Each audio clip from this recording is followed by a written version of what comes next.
করতে পারি, আমরা কিভাবে সাপোর্ট দিতে পারি, সাপোর্ট সিস্টেম।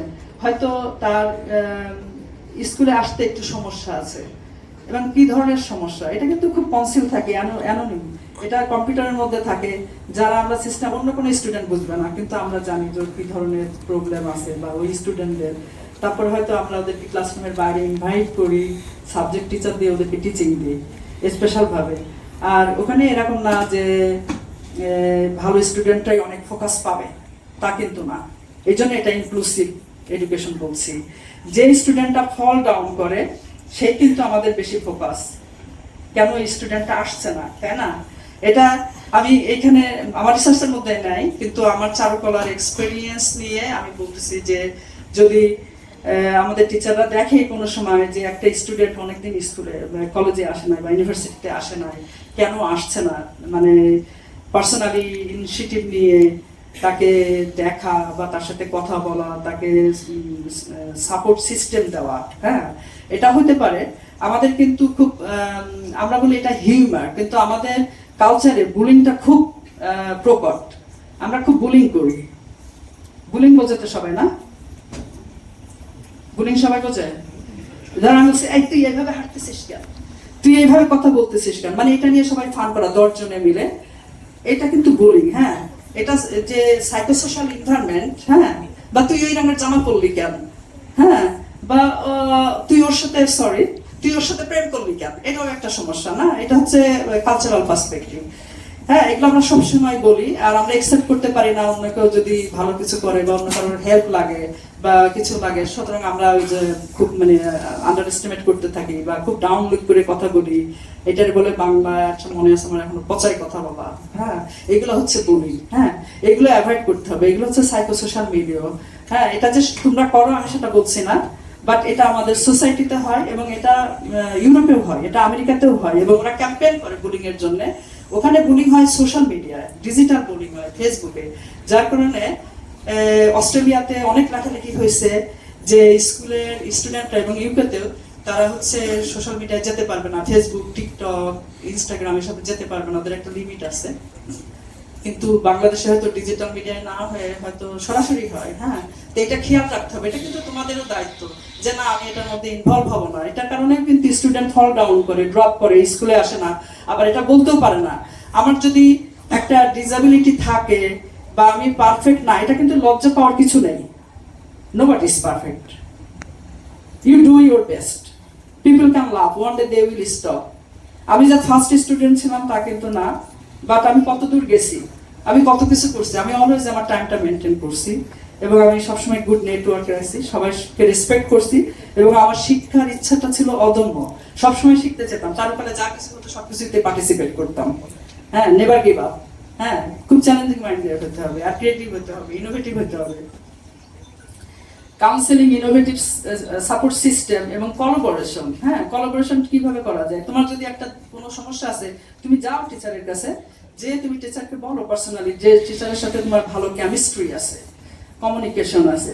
এক টিচার হয়তো তোমাকে একসেপ্ট করতে পারে না, কমিউনিকেশন গ্যাপ থাকতে পারে, বুঝতে চায় না, তুমি আরেকটা টিচারের কাছে যাও। তোমার ডিপার্টমেন্টের টিচারের কাছে যে যেতে হবে তা না, তুমি চলে যাও ডিনের কাছে, বলো কি আমি ওই দিন আপনার সাথে একটু কথা বলতে চাই। হ্যাঁ, মিটিং অ্যারেঞ্জ করো। যদি তুমি এরকম আমরা বলি মবিং, বুলিংটা হচ্ছে মবিং ওয়ার্ড। হ্যাঁ, যদি কেউ বুলিং করে তোমাকে বা কেউ তোমাকে প্রবলেম করতেছে, হ্যাঁ, বা অন্য কোনো তোমার কোনো কিছুতে সমস্যা হয়েছে, হ্যাঁ, এটা নিয়ে তুমি কথা বলতে পারো, তাই না? সমস্যা সলভ করা যাবে, কিন্তু কোনো ইম্বারেসিং এনভায়রনমেন্ট ক্রিয়েট করা ঠিক হবে না। মারামারি কিংবা মিটিং, এগুলোতে এনভায়রনমেন্ট নষ্ট হয়। সাইকোসোশ্যাল, টিচারদেরও সাইকোসোশ্যাল আছে, তাই না? টিচাররা যেন রেসপেক্টেড হয় সেটা মনে রাখতে হবে, এবং সবাই যেন ইকুয়ালি ট্রিট হয়। এটা কিন্তু education for all and gender equality বলছি, ইনক্লুশন বলছি। হ্যাঁ, এটাই কিন্তু সেটা। পেজ নাম্বার 3-এ চলে যাও। রাইট, আমি এখানে আসলে একটা কোশ্চেন ক্রিয়েট করছি, এটাকে আমরা রিসার্চ কোশ্চেন বলতে পারি। হ্যাঁ, how can a teacher improve there teaching, how can students learn better. হ্যাঁ, এটা কিন্তু চ্যালেঞ্জিং এবং কন্ট্রাডিকশন। টিচাররা বলতে পারে এটা ওপেন ডিসকাশন, আমি কিন্তু কারো ক্রিটিসাইজ করছি না। সুতরাং কোনো এখানে আমার অনেক ছোট ভাইরা টিচার আছে, আবার অনেক সিনিয়র টিচারও আছে, কিন্তু কারণ মনে করতে হবে না যে আমি কারোর পার্সোনালি বলছি, কারণ আমি যাই না ক্লাসরুমে যে তারা কিভাবে ক্লাস করছে, তাদের ইন্টারাকশন কেমন স্টুডেন্টদের সাথে, I don't know, but this is the research, international research. So এই ক্ষেত্রে মানে হ্যাঁ, আমি সবচেয়ে ভালো জানি, আমি 100-এ 100 বা 1000-এ 1000, আসলে শেখার শেষ নেই। We can learn every day. We can learn from our student. We can learn from primary school student. We can learn from our কাজের বুয়া, তাই না? অনেক কিছু আছে যেটা আমি আজ পর্যন্ত শিখি নাই। আমি যে সব শিখে গেছি তা কিন্তু না। হ্যাঁ, সবার নিজস্ব মতামত আছে, মতামত দেবার রাইট আছে, ফ্রিডম অফ এক্সপ্রেশন, এটা হচ্ছে human rights instrumental very important law এবং very important right, freedom of expression, সবার কথা বলার রাইট আছে, মত দেবার রাইট আছে। আর সেক্ষেত্রে আমরা কিভাবে আরো ইমপ্রুভ করতে পারি, হ্যাঁ, সেটা আমি পরে আসতেছি, আরো বলতেছি। How can students learn better? হ্যাঁ, স্টুডেন্টরা তোমরা নিজেরাই নিজেদের কাছে প্রশ্ন করতে পারো, একটা খাতা রাখতে পারো তারিখ দিয়ে, how I can learn better. তোমার কি কি দরকার তুমি অ্যানালাইজ করো, আরো অ্যানালাইজ করো। হ্যাঁ, তোমার কোনো কমিউনিকেশন গ্যাপ আছে, বা তোমার ইকোনমিক্যাল প্রবলেম আছে, বা অন্য কোনো প্রবলেম আছে, হ্যাঁ, সেটা তুমি নোট করতে পারো। তুমি যাকে ট্রাস্ট করো, ট্রাস্টটা খুব দরকার। তুমি যাকে ট্রাস্ট করো তার সাথে তুমি কথা বলতে পারো। হ্যাঁ, নরওয়েতে প্রত্যেকটা স্কুলে একটা করে হেলথ সিস্টার থাকে, একটা করে সাইকোলজিস্ট থাকে, আবার টেলিফোন নাম্বার আছে, সিক্রেট টেলিফোন নাম্বার আছে। যদি কারোর কথা বলতে মন চায়, তারা ওর অ্যাপয়েন্টমেন্ট করে কথা বলে, এবং ওদের কি কি হেল্প লাগবে। আর as a special needs expert আমাদের কাছে এই ইনফরমেশনগুলো থাকে, তখন আমরা লিডারদের সাথে মিটিং করি এবং আমরা সেই সাপোর্টগুলো দেওয়ার চেষ্টা করি। মেন্টাল হেলথ ইস্যুটাও কিন্তু part of the challenges special needs এডুকেশনে এবং স্টুডেন্টদের জন্য। কথাগুলো কি শুনতে ভালো লাগছে নাকি বোরিং? শুনতে ভালো লাগছে? ভালো লাগছে না? ভালো না লাগলেও রিকোয়েস্ট করবো বসে থাকতে। এটা এখন হয়তো ভালো লাগবে না। হ্যাঁ, আমি টিচার জব করি মোর দেন 23 ইয়ার্স, এবং I M a popular teacher in Norway. I was also popular teacher in Bangladesh Bank School, so I feel very proud and impressed myself that I can do good job. So, but I can improve. I can learn from all of you. Maybe all of you have more idea, and you can ask questions to me after the lecture. নিচে যেটা লিখেছি মাই topic, এটা হচ্ছে আমি যে থিসিসটা দেখালাম, যেহেতু আমি পেন্টিং অ্যান্ড ড্রয়িং নিয়ে লেখাপড়া করেছি, সেই জন্য স্পেশাল নিডসে আমি কিভাবে এই কনসেপ্টটা ক্রিয়েটিভলি ইন্ট্রোডিউস করতে পারি, এটা কিন্তু এর আগে ইউনিভার্সিটি অসলোতে কেউ করে নাই, আমি প্রথম করেছিলাম, এবং আমার প্রফেসরটা খুব এটা পছন্দ করেছিল। আমার রিসার্চ কোয়েশ্চেন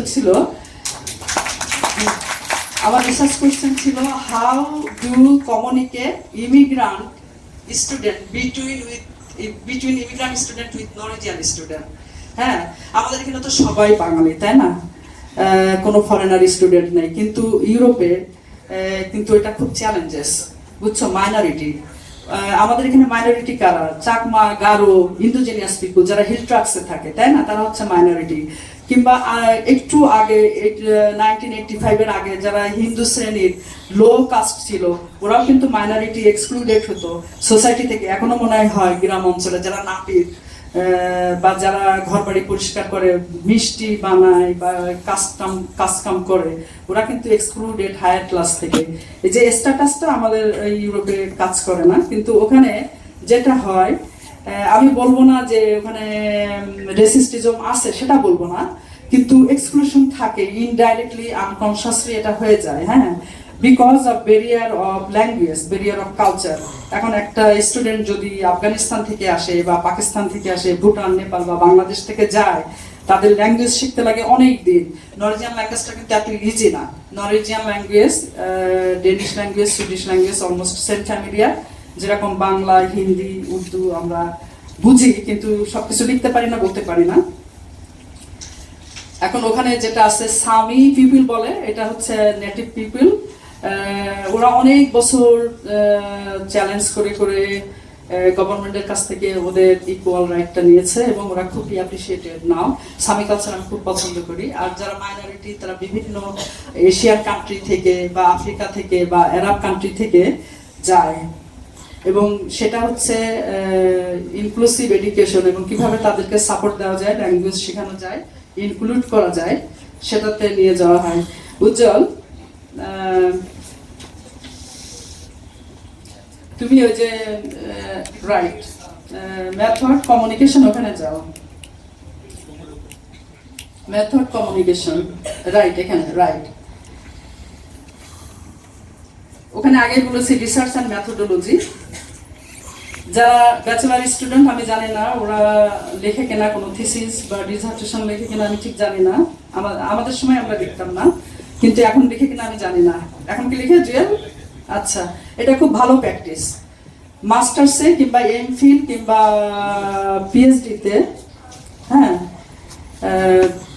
যে ম্যাথোডোলজিগুলো ইউনিভার্সিটি অসলোতে আমি শিখেছি বা আমরা ইউজ করি, যে তুমি যে কোনো একটা কিছু ফাইন্ড করতে গেলে, ডাটা ফাইন্ডিং করতে গেলে কি কি ধরনের মেথড তুমি ইউজ করতে পারো। এখানে অনেক প্রপোজাল আছে, এই মেথডগুলোর অনেক প্রপোজাল আছে, সবকিছু কিন্তু লাগবে না এখানে, কিন্তু সেভারেল, কিন্তু এখানে তোমার পিক করতে হবে যে কোনটা তোমার রিসার্চ কোশ্চেনের জন্য দরকার, তাই না?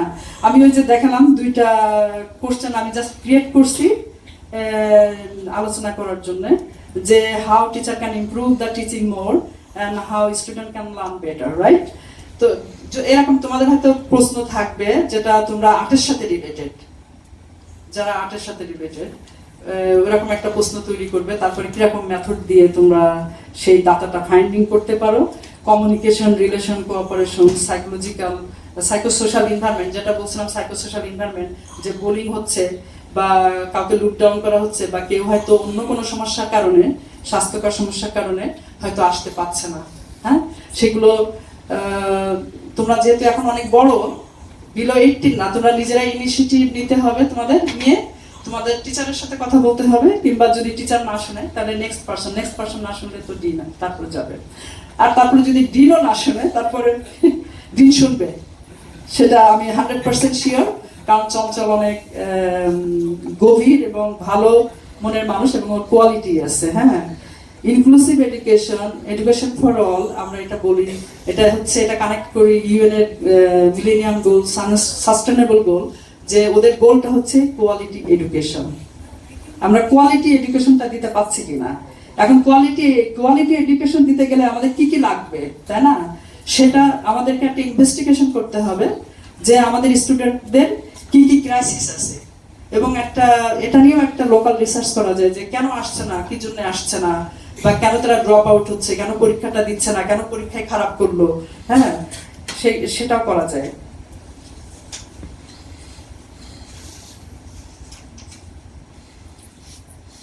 কমিউনিকেশনটা কেমন, কমিউনিকেশন সম্পর্কে একটু বলি। যদি মনে হয় কমিউনিকেশন, আমি তো কমিউনিকেট করছি, আমি এখানে শুনছি, সবাই কিন্তু এখানে একরকম ভাবে মনোযোগ নেই, হয়তো এখানে বসে আছে ফিজিক্যালি কিন্তু চিন্তা করছে অন্য একটা, জাস্ট বসে আছে, এরকমও হয়। আর এটা খুবই নর্মাল, সাইকোলজিক্যালি এটা খুবই নর্মাল। আমরা কন্টিনিউয়াসলি 10 মিনিটস বা 5 মিনিটস কনসেন্ট্রেশন দিতে পারি না, আপস অ্যান্ড ডাউন করি, আর এটাতে কোনো দোষ নেই, হ্যাঁ।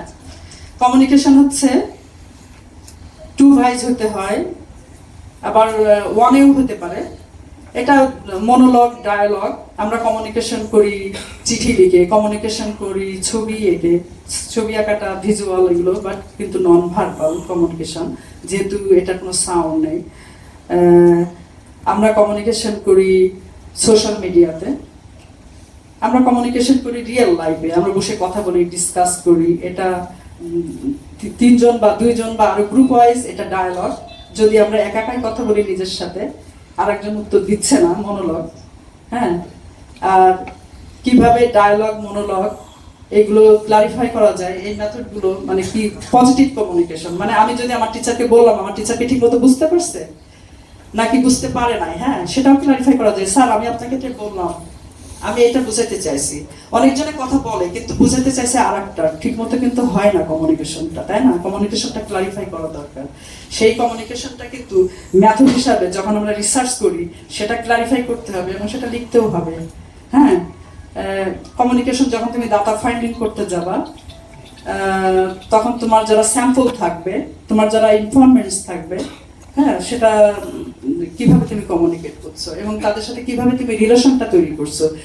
যখন তুমি কেস স্টাডি মেথোডোলজি ইউজ করবা, বা কোয়ালিটেটিভ বা কোয়ান্টিটেটিভ বা সার্ভে করো বা মিক্স মেথড করো, সবকিছুতেই কিন্তু রিলেশন এবং কমিউনিকেশনটা খুব ইম্পর্টেন্ট। তোমার যদি গুড রিলেশন না থাকে, তোমাকে কিন্তু মানুষ সব ইনফরমেশন দিবে না, তাই না? রিলেশনটাও তৈরি করতে হবে। আমরা যত কিছুই করতে চাই, এটা কিন্তু রিলেশনের উপরে, তাই না? আমি অনেক দিন, 22 বছর কিন্তু আমি দেশে নাই, কিন্তু 22 বছর পরেও আমার চঞ্চলের সাথে রিলেশনটা আগের মতোই আছে। কারণ আমি যখন এখানে ছিলাম, জুয়েলের সাথে রিলেশনটা আগের মতোই আছে, বা দুলালের সাথে, সবার নাম মনে নেই, চেহারা মনে আছে, সরি, খোকনের সাথে, হ্যাঁ, তারপরে ওদের সাথে রিলেশনটা আগের মতোই আছে। আর সবাই দৌড়াই আসে, এলিনা আপনি আসছেন, হ্যাঁ, এই রিলেশনটা কিন্তু মেনটেন করতে হয়। এবং আমরা যখন রিসার্চ করব, আমরা যখন ডাটা ফাইন্ডিং করতে যাব, রিলেশনটা আমরা কিভাবে বিল্ড আপ করতে পারি, তাই না? সেটা আমরা রেসপেক্ট দিয়ে করতে পারি, সেটা আমরা ট্রাস্ট দিয়ে করতে পারি, ট্রাস্টফুল হতে হবে, সেটা আমরা টাইম শিডিউল মেনটেন করতে পারি, হ্যাঁ, সেটা ওই যে বললাম না যে একটা খাতা রাখবে, খাতার মধ্যে নোট করবে, হ্যাঁ। অ্যাডভাইজিং, গাইডিং, এগুলো আসলে টিচারদের মেথড, হ্যাঁ। যখন টিচাররা যখন কোনো রিসার্চ বা কোনো টিচিং বা কোনো কিছু ইন্ট্রোডিউস করবে স্টুডেন্টদের, তখন এই মেথডগুলো ইউজ করা যায়। এবং অ্যাডভাইজিংটা কিভাবে হবে, তাই না? এটা কিন্তু আমরা কথা বলতে ভালোবাসি, শুনতে ভালোবাসি না, তাই না? যখন এই রিসার্চ বা টিচিং সেটিং এ আমরা যাই, তখন মোস্ট ইম্পর্টেন্ট থিংস যে আদার্স পিপল কি বলছে, I should listen, I should give the concentration. Then যখন আমি কাউকে কনসেন্ট্রেশন দিই বা আমি লিসেন করি, তখন আমার অপোজিশন যে থাকে, সে ফিল করে যে না, আমি অ্যাপ্রিসিয়েটেড বা আমাকে রেসপেক্ট করছে, উনি আমার কথাগুলো মন দিয়ে শুনছে, তাই না? এটা হচ্ছে যখন আমরা অ্যাডভাইজিং করবো, সেটা খেয়াল রাখতে হবে যেন আমি এরকম না বলি, হ্যাঁ, তাকেও ফ্লোর দিতে হবে, এটা ডিসকাশনের মতো হতে পারে, হ্যাঁ। গাইডিং, আমি গাইডটা কিভাবে দিচ্ছি, হ্যাঁ, তার এসেন্সটা থাকতে হবে, যে এই গাইডিংটা আমি দিচ্ছি 2টা 3টা বা 4টা বা 5টা, যে সেইগুলো ঠিক মতো মেনটেন করছে কিনা, বুঝতে পারছে কিনা, বা গাইডিং গুলো তার ফলো করতে যে কোনো চ্যালেঞ্জেস হচ্ছে কিনা, সেই চ্যালেঞ্জগুলো সে কিভাবে আমি তাকে সাপোর্ট দিতে পারি, সেটা খেয়াল রাখতে হবে। আর কাউন্সেলিং কনসালটেশন, এখানে আমি বলছি কাউন্সেলিংটা হচ্ছে, এটা আসলে থেরাপি। আমরা যখন কাউন্সেলিং করি, তখন এটা মাত্র 2 জন থাকতে পারে বা 3 জন থাকতে পারে। আমি যদি ফর এক্সাম্পল জুয়েলের কোনো বিষয় নিয়ে কাউন্সেলিং করছি জুয়েলের সাথে, তাহলে জুয়েলকে নিয়ে আমি একাই বসতে পারি, শুনতে পারি। তারপরে জুয়েলকে যদি আমি জিজ্ঞেস করি আমি কি আর কাউকে ডাকতে পারি এখানে, সেটা কিন্তু তার পারমিশন নিতে হবে, হ্যাঁ। হিউম্যানিস্টিক থিওরিতে সাইকোলজিস্টরা বলে, কার্ল রোজার, খুব নাম করা সাইকোলজিস্ট, বলে যে client is first, listen your client. আমরা যখন ডাক্তারের কাছে যাই বা আমরা যখন সাইকোলজিস্টের কাছে যাই, এরা তো ওষুধ দিয়ে দেয়, তুমি এরকম করো এরকম করো, বাট কার্ল রোজার বলছে যে না, আমি তোমার ক্লায়েন্টদেরকে শোনো, তারা কি চায় সেইভাবেই আমি তাকে থেরাপিটা দিব, সাহায্যটা করব বা তাকে গাইডটা দিব, তাহলে সেটা কাজে লাগে, তাই না? কোনো মানুষকে কিন্তু ফোর্স করা যায় না, এমনকি বাচ্চাদেরও না। নরওয়েতে বাচ্চাদের বয়স 7 বছর, সেখান থেকে ওরা বাচ্চাদেরকে শোনে, বাচ্চাদের মতামত খুব ইম্পর্টেন্ট। আর এটা বললাম না যে education for all, inclusive education, নরওয়েতে যদি কোনো বাচ্চা 2 দিন বা 3 দিন বিনা নোটিশে, বা স্টুডেন্ট কলেজ পর্যন্ত, ইউনিভার্সিটি তো ফ্রি, তোমরা তো ইউনিভার্সিটির স্টুডেন্ট, বাট অনেকেই হয়তো স্কুলে তোমরা চাকরি করবা, আর্ট টিচার হবা, তোমাদের জন্য এই জন্য খুব দরকার জানা কিভাবে আমরা হেল্প করতে পারি। তখন ওরা বাসায় চলে আসে বা টিচার প্যারেন্টসদেরকে কল করে যে কেন ওই বাচ্চাটা স্কুলে আসছে না, বাড়িতে চলে আসে, হ্যাঁ। এবং যদি ফেলিওর হয়, তাহলে ওরা কিন্তু, এটা খুব, আমার দৃষ্টিতে এটা খুব ইনহিউম্যান। অনেক বাবা মা আছে হয়তো আফগানিস্তান বা পাকিস্তান এরকম দেশ থেকে আসে, বা নরিজন হতে পারে, হয়তো ইগনোর করলো, তখন ওরা বাচ্চাকে নিয়ে চলে যায়। তাদের কাছে লেখাপড়াটাই আগে, হ্যাঁ, কারণ এডুকেশন ফর অল, ওই বাচ্চার স্কুলে যাওয়ার রাইট আছে, স্কুলে গেলে কিন্তু শুধু স্কুলে যাও না, বাচ্চাটা খেলে, বড়রাও তো খেলে না, ক্যারাম বোর্ড খেলে বা ব্যাডমিন্টন খেলে, টেনিস খেলে, হ্যাঁ। তারা স্কুলে যে একটা সোশ্যাল ইন্টারাকশন হয়, এটা যে আমাদের শিক্ষার ক্ষেত্রে কিন্তু শুধু শিক্ষার জন্য না, এখানে সোশ্যাল ইন্টারাকশন এটা খুব ইম্পর্টেন্ট, যে আমরা বন্ধু পাই এবং বন্ধু থেকে আমরা কলিগ পাই, আমাদের প্রফেশনাল লাইফটা পাই এবং আমরা নেটওয়ার্ক পাই। হ্যাঁ, আমরা বাড়ি বসে থাকলে কিন্তু এটা হবে না, সেটা হচ্ছে সোশ্যাল সাপোর্ট না। তারপরে আমরা দিতে পারি যেটা খুব গুরুত্বপূর্ণ method, case study, qualitative, quantitative. এগুলো নামগুলো হয়তো অনেকেই জানে না এখন রিসার্চে। তোমরা এটা এখন গুগল এত বড়, গুগলে তোমরা দেখতে পাবো যেগুলো বলছি, আবার বিভিন্ন ইউনিভার্সিটির অনলাইনে যে তোমরা এগুলো করতে পারো। সেখানে অবজারভেশন এবং ইন্টারভিউটা খুব গুরুত্বপূর্ণ। যখন আমরা ডাটা ফাইন্ডিং করি তখন অবজারভেশন, এখন যারা ফাইন আর্ট নিয়ে রিসার্চ করবে তাদের অনেক আর্ট হিস্টোরি বই বা ওই টিচার হয়তো কোনো টিচারের কাজ নিয়ে বা একটা কাজ নিয়ে ইনফরমেশন কালেক্ট করা, তাই না, ফাইন্ডিং করা। হ্যাঁ, অবজারভেশন রিডিংও একটা মেথড হতে পারে। তারপরে ইন্টারভিউ কালেক্ট করা, তুমি তোমার টিচারের কাছে তুমি শুনতে গেলা, এটা ইন্টারভিউ, কিভাবে ইন্টারভিউ গাইড তুমি তৈরি করবা, ইন্টারভিউ প্রশ্নগুলো তৈরি করবা, তাই না, স্যাম্পল তৈরি করবা, সেগুলো নিয়েও তুমি কাজ করতে পারো। রিসার্চ যে একবারে ফাইনাল হতে হবে তা না, রিসার্চ তুমি বিল্ড আপ করতে পারো, pre loud, layout and then final. হ্যাঁ, রিসার্চ কোশ্চেন তুমি বারবার চেঞ্জ করতে পারো এবং তুমি সাব কোশ্চেন তৈরি করতে পারো রিসার্চ কোশ্চেনকে তুমি সাপোর্ট দেওয়ার জন্য। সুতরাং never nervous. I am always say to my student in Norway that nobody is perfect. যদি ওদেরকে আমি কোনো সাবজেক্টে ক্লাস দিই, তুমি ম্যাথমেটিক্স করতেছো 2 2 4 2 2 5 হলে কোনো সমস্যা নেই, কিন্তু তুমি প্র্যাকটিস করতেছো, তাই না। one day you will learn what is the right answer, but you are practicing, you are not drop out, that is the most important, you are active। হ্যাঁ, আর ছবি আঁকে তো ভুল নেই, ছবি আঁকে আসলেই ভুল নেই, কোনো ছবি কারেক্ট না, তুমি যেটা আঁকতেছো সেটাই ফাইনাল। সুতরাং কেউ যদি বলে তোমার ছবিটা ভালো হয় না, এই জন্য মন খারাপ করে বাড়ি যেতে হবে না বা ক্লাসরুমে বসে থাকতে হবে না, তোমার ছবিতে তুমি স্যাটিসফাইড, অলরাইট। এমপ্যাথিটা খুব খুব বড় বড় বড় মেথড, বুঝছো। যখন তুমি টিচিং দাও তাহলে এমপ্যাথিটা খুব দরকার। ফিডব্যাক, গুড ফিডব্যাক না, কেউ যদি ভালো কাজ করে, রেগুলার কাজ করে, খুব ডিসিপ্লিন, তাহলে বলতে হবে, তাহলে বলতে হবে যে এই তুমি তোমার এই গুণটা খুব ভালো। আমি সেটা সবসময় করি। আমি কেন পপুলার আমার স্টুডেন্টদের মধ্যে, যে আমি ওদেরকে এনকারেজ করি, আমি কিন্তু ওদের নেগেটিভ জিনিসটা দেখি না। নেগেটিভটা যদি ডেঞ্জারাস না হয় তাহলে নেগেটিভটা দেখার দরকার নেই। কতটুকু পজিটিভ আছে একটা মানুষের মধ্যে, একটা স্টুডেন্টের মধ্যে যদি 60% পজিটিভ থাকে বা 20% পজিটিভ থাকে, ভেরি গুড, জিরো না, এটাই ইম্পর্টেন্ট, তাই না। ওইটা তুমি যদি ফিডব্যাক দাও, পজিটিভ ফিডব্যাক দাও, ওখান থেকে ওরা এনকারেজ হবে এবং ভালো জিনিসগুলোই করবে। আমরা যদি সারাদিন খারাপটাই দেখি এবং এরকম করে আঙুল ঝাঁকাই, তাহলে কিন্তু ওরা ভ্যানিশ হয়ে যায়, স্টুডেন্টরা ভ্যানিশ হয়ে যায়। এটা এটা স্পেশাল নিডস এডুকেশন, এটা শুধু যে স্কুলের জন্য, ইউনিভার্সিটির জন্য তা না, এটা কিন্তু সোসাইটিতেও আমরা কাজ করি থেরাপিস্ট হিসাবে, বুঝছো। তোমাকে সেলফ স্ট্রিম দেওয়ার জন্য, পজিটিভ মোটিভেশন ক্রিয়েট করার জন্য যে সাপোর্টগুলো দেওয়া। এবং আমি রিকোয়েস্ট করবো টিচারদেরকে যে আমাদের স্টুডেন্টদের মধ্যে যেসব পজিটিভ সাইড আছে সেগুলো খেয়াল করা। স্টুডেন্টদেরকেও রিকোয়েস্ট করবো যে respect and trust and good discipline is very important, and motivation, goal, যে আমি কি করবো, এটার গুড প্ল্যান থাকা দরকার। হ্যাঁ, মেথড যে পার্টিকুলার আমরা যখন বইয়ে পড়ি যে এটাই মেথড, তা কিন্তু না। তুমি যে কোনো কিছুই মেথড ইউজ করবা তোমার ডাটা ফাইন্ডিং করার জন্য এবং তোমার প্রশ্নের যে রিসার্চ কোশ্চেনটা তুমি তৈরি করবা সেটার উত্তর বের করার জন্য, সলিউশন বের করার জন্য, যে তুমি যেটা প্রুভ করতে চাচ্ছ। তোমার রিসার্চ কোশ্চেনে তোমার অ্যান্সারটা নাও হইতে পারে, তুমি হয়তো আশা করছো যেটা পজিটিভ অ্যান্সার পাবো, but in the and it can be negative answer. Never mind, এটা তোমার রিসার্চ, নেগেটিভ অ্যান্সার পাচ্ছে, এটা অনেক ভালো, কারণ তাহলে আমরা এটা ইমপ্রুভ করতে পারবো, তাই না। যে আমি জাস্ট ক্রিয়েট করছি দুইটা, যে how teacher can improve there teaching, এটা হ্যাঁ অনেক, এটা রিসার্চ করতে যে দেখা যাবে যে আমাদের চারুকলায় হয়তো অনেক জিনিস ঠিকঠাক করতে হবে, তাই না, বা আরো নতুন জিনিস ক্রিয়েট করতে হবে, বা আমাদের কি ভালো আছে, তাই না, এই যে এই জিনিসগুলো দেখা হবে খুঁটিয়ে খুঁটিয়ে, এটা খুব ভালো হবে। হ্যাঁ, আমাদের হয়তো লাইব্রেরিতে আরো ভালো বই থাকতে পারে, বা আমি জানি না লাইব্রেরিতে আছে কিনা, আমি জাস্ট এক্সাম্পল বলছি, হয়তো আমাদের লাইব্রেরিতে অনেক বই আছে। এবং স্টুডেন্টরা কি করলে আরো ভালো হয়, তাহলে স্টুডেন্টরা অনেক ইনিশিয়েটিভ হবে যে আমরা আমাদেরকে চেঞ্জ করব।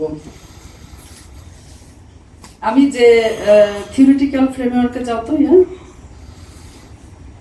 ফ্যাসিলিটিটা একটু বলি, যাওয়ার আগে ফ্যাসিলিটিটা একটু বলি। নরওয়েতে যদি কোনো স্টুডেন্ট হুইল চেয়ারে বসে, একটা স্টুডেন্টের জন্য বা দুইটা স্টুডেন্টের জন্য ওরা নতুন স্কুল বিল্ডিং বানাবে ফেলায়, বুঝছো? যে কারণ ওরা হুইল চেয়ার দিয়ে তো সিঁড়ি দিয়ে আসতে পারবে না, তাই না? সেই বাচ্চা কিন্তু বাড়ি বসে থাকবে না, পুরো স্কুল বিল্ডিং নতুন করে হবে না, আর এটা পেপারে লেখা হয়ে যায়। কিন্তু আমাদের দেশে তো এত টাকা নেই, তাই না? এটা সম্ভব না।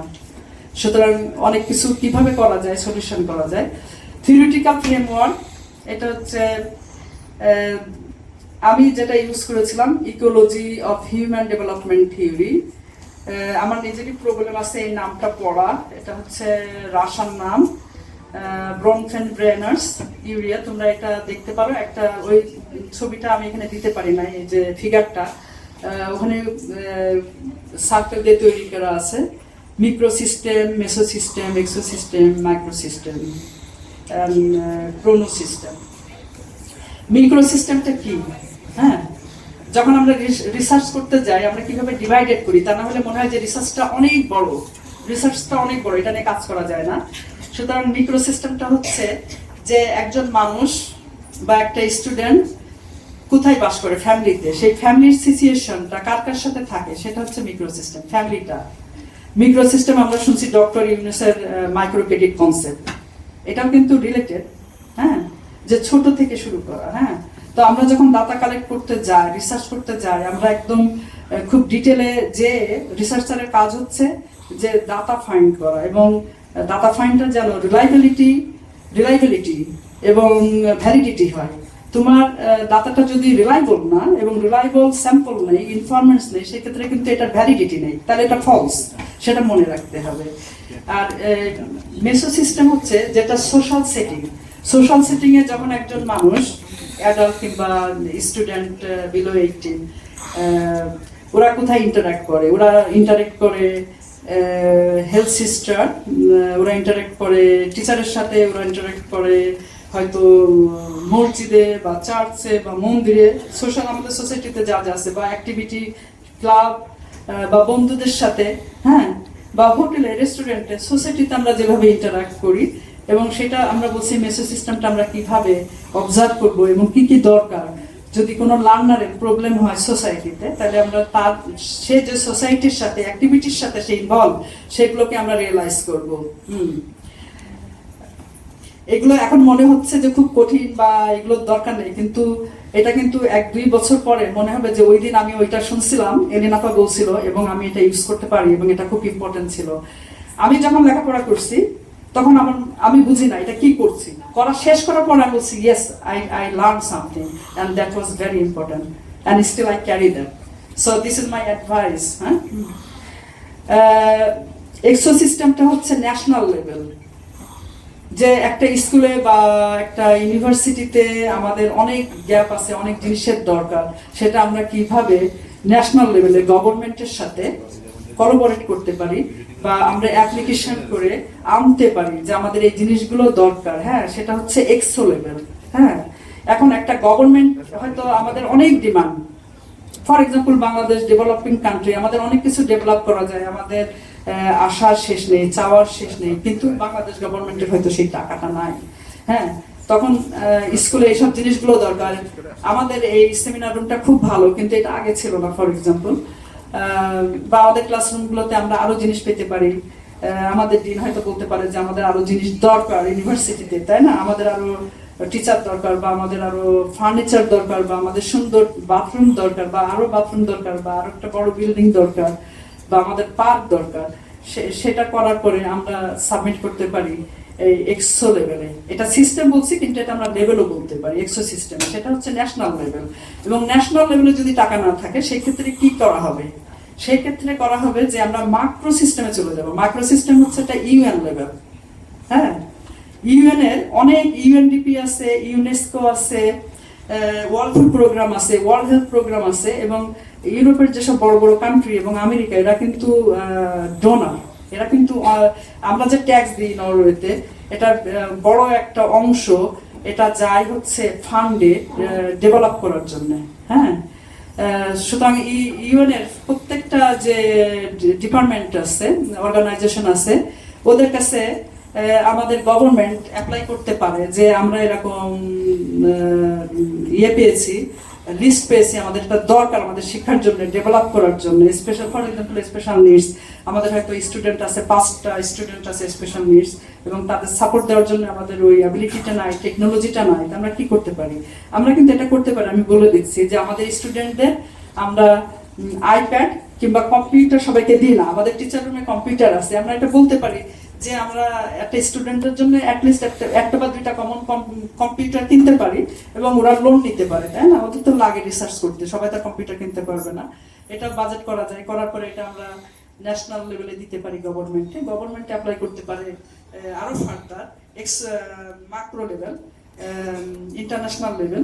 তখন ওই ইউএনডিপি ডেভেলপমেন্ট ফান্ড আছে বা ইউনেস্কো, যে ওরা শিক্ষা কালচারের উপর কাজ করে, ওরা কিন্তু আমাদেরকে ফান্ডিং করতে পারে। হ্যাঁ, আবার অনেক কান্ট্রি ইন্ডিভিজুয়ালি ওদের প্রত্যেকটা ফরেন মিনিস্ট্রিতে সাথে একটা অর্গানাইজেশন থাকে, ওখানে ওদের অনেক ফান্ড থাকে, কারণ ইউরোপের ওরা ডোনেট করে ওদের ডেভেলপিং কান্ট্রির জন্য। আর ক্রোনো সিস্টেম, এটা আসলে ইনহেরিটেড ট্রানজিকশন। হ্যাঁ, সুতরাং এটা বেশি যাওয়ার দরকার নাই, মাইক্রো সিস্টেম বলতেই করলাম, কারণ এটা খুব ইম্পর্টেন্ট। এই 3 লেভেল খুব important, micro, meso, exo and micro level. এবং এটা যখন আমরা রিসার্চ করতে যাই, তখন আমরা কোথায় দেখতে পারি যে ওই লার্নারের মাইক্রো লেভেলে প্রবলেম, নাকি মেসো লেভেলে তার লিমিটেশনটা সে পাচ্ছে না, নাকি এক্সো লেভেলে আমরা ঠিক মতো পাচ্ছি না, ডোনেটটা পাচ্ছি না বা একটা পাচ্ছি না, তাই না? নরওয়েতে যারা আমরা রিসার্চ করছি বা করি, ইউনিভার্সিটি অফ অসলো, মানে এডুকেশনাল সায়েন্স এই ফ্যাকাল্টিটা, ওরা এই ফিলোসফি বা রিসার্চারকে ওরা রিকমেন্ডেশন দেয়। হ্যাঁ, ব্রনফেন ব্রেনার হচ্ছে রাশিয়ান, বাট ওর টাইমটা ও স্পেন্ড করছে আসলে ইউএসএতে মোস্টলি। আর Abraham Maslow, hierarchy of needs, এটা একটু সাইকোলজিক্যাল বেস। সাইকোলজিক্যাল নিডস কি? প্রত্যেকটা মানুষই ভালোবাসা চায়। হ্যাঁ, ভালোবাসা চায় ফ্যামিলি মেম্বারের কাছ থেকে, ভালোবাসা চায় বন্ধুর কাছ থেকে, ভালোবাসা চায় লাভারের কাছ থেকে, বা হাজবেন্ড বা ওয়াইফের কাছ থেকে, ভালোবাসা চায় টিচারের কাছ থেকে। আমাদের একটাই শব্দ আছে ভালোবাসা, নরওয়েতে 2-3টা শব্দ আছে, আমি সবসময় মিক্সড করি। হ্যাঁ, ইয়াই এলস্কেট দায়, তার মানে আই লাভ ইউ, এটা হচ্ছে মানে লাভারকে বলে। বাট আমি বলতে পারি ইয়াই এলস্কেট নর্গা, তাহলে খুব ডিপলি বলা হয়। হ্যাঁ, ইয়াই গ্লাই দায়, তার মানে আমি তোমাকে খুব লাইক করি।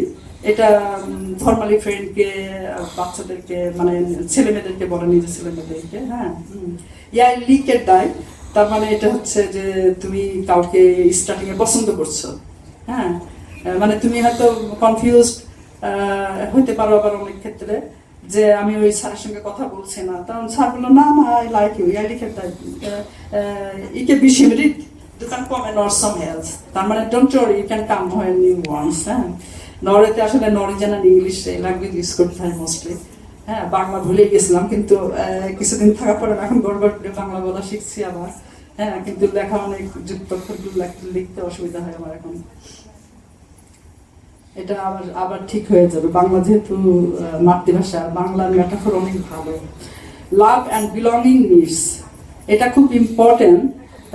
যখন বাচ্চারা ছোট থাকে, তারা ভালো লার্ন করে যখন তারা তাদের কেয়ার গিভার, যাদের বলি আমরা কেয়ার গিভার, এটা মাও হতে পারে, এটা কাজের বুয়া হতে পারে, এটা নানি হতে পারে, এটা পাশের বাসার মহিলা হতে পারে। হ্যাঁ, যে ওই বাচ্চাটাকে কে আন্ডারস্ট্যান্ড করতে পারে, হ্যাঁ, কে ভালোবাসা দিতে পারে না, সেই ভালোবাসাটা দরকার। যদি ভালোবাসা না পায়, তাহলে সেক্ষেত্রে একটা অব্লিগেশন তৈরি হয়, হ্যাঁ, লিমিটেশন তৈরি হয়, যে বাচ্চাটা হয়তো ঠিক মতো লার্ন করতে পারছে না। হ্যাঁ, মন খারাপ থাকে স্কুলে এসে। কেন মন খারাপ থাকে? হয়তো সৎমার কাছে থাকে, সৎমা ঠিক মতো টেক কেয়ার করে না। এটা কিন্তু যদি টিচার ফলো করে, তো টিচারকে খোঁজ নিতে হবে, তাই না? যে তাহলে কিভাবে ওই বাচ্চাটাকে আমরা বেশি কেয়ার দিতে পারি স্কুলে। হ্যাঁ, সেলফ স্টিম, এটা খুব ইম্পর্টেন্ট সবার জন্য, ছোট বড় সবার জন্য। যে সেলফ স্টিমটা এটা কি লো, নাকি সেলফ স্টিমটা এটা হাই? সেলফ স্টিমটা যদি পজিটিভ থাকে, তাহলে আমাদের কাজ করার মোটিভেশনটা ভালো থাকে। এটা কিন্তু বিভিন্ন ডিজিজের কারণেও হতে পারে, হয়তো ভিটামিন ডি এর অভাব বা ভিটামিন এ এর অভাব, এই জন্য আমি দুর্বল ফিল করছি, বা কারো ডায়াবেটিস আছে, তাই না? এগুলোও কিন্তু part of special needs program, হ্যাঁ, সেক্ষেত্রে আমরা তাকে কিভাবে সাপোর্ট দিতে পারি, তাকে একটু ফ্লেক্সিবিলিটি দিতে পারি যে ওকে তুমি এইভাবে ক্লাস করো, এইভাবে আসো, পরীক্ষাটা একটু স্পেশাল অ্যারেঞ্জ করতে পারি, ওর জন্য স্পেশাল আমরা সিস্টেম তৈরি করতে পারি। হ্যাঁ, ইমোশনাল সাপোর্টটাও খুব ইম্পর্টেন্ট, যে না আমি আমার সাকসেস হওয়ার জন্য, আমার এডুকেশন কন্টিনিউ করার জন্য আমি এই সাপোর্টগুলো পেয়েছি, এটাতে আমার কোনো সমস্যা হয়নি। সেলফ অ্যাকুলাইজেশন নিডস, এটা মানে যে সক্রেটিস যেরকম বলছে, নো ইউর সেলফ ফার্স্ট, যে স্টুডেন্ট হিসাবে কিন্তু তোমার দায়িত্ব আছে যে আমি কি স্টুডেন্ট হিসাবে আমার দায়িত্ব পালন করছি। শুধু টিচারের বলতে হবে না টিচার এটা করে নাই, ওটা করে নাই, বা ডিপার্টমেন্টে ওইটা নাই, ডিন ওইটা করে নাই, বা ইউনিভার্সিটির হেড অফিস এটা করে নাই। স্টুডেন্ট হিসাবে তোমাদের অনেক দায়িত্ব আছে, যে আমাদের দায়িত্বটা আমরা কিভাবে পালন করবো সেটা নোট করতে পারো, যে আমি এই জিনিসগুলো করলে আমি বেটার পজিশনে আসতে পারি, বা আমার গোল যেটা আছে সেটাতে আমি সাকসেস হতে পারি।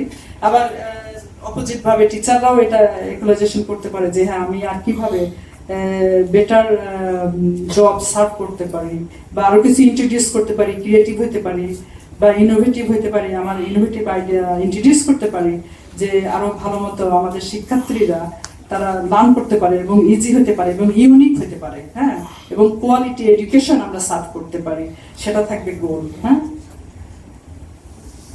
ওই যে রিসার্চ মেথোডোলজিটা, এটা আমি আগেই বলছি যে কি কি ধরনের রিসার্চ আমরা করতে পারি, অনেক ধরনের রিসার্চ করতে পারি, কিন্তু এই রিসার্চগুলো ইন্টারন্যাশনালি খুব popular. Qualitative, quantitative, mix method, case study research, narrative research, survey research, design আর ডাটা কালেকশন। আমি জানি না কোয়ালিটেটিভ রিসার্চ কি এখানে কেউ করে?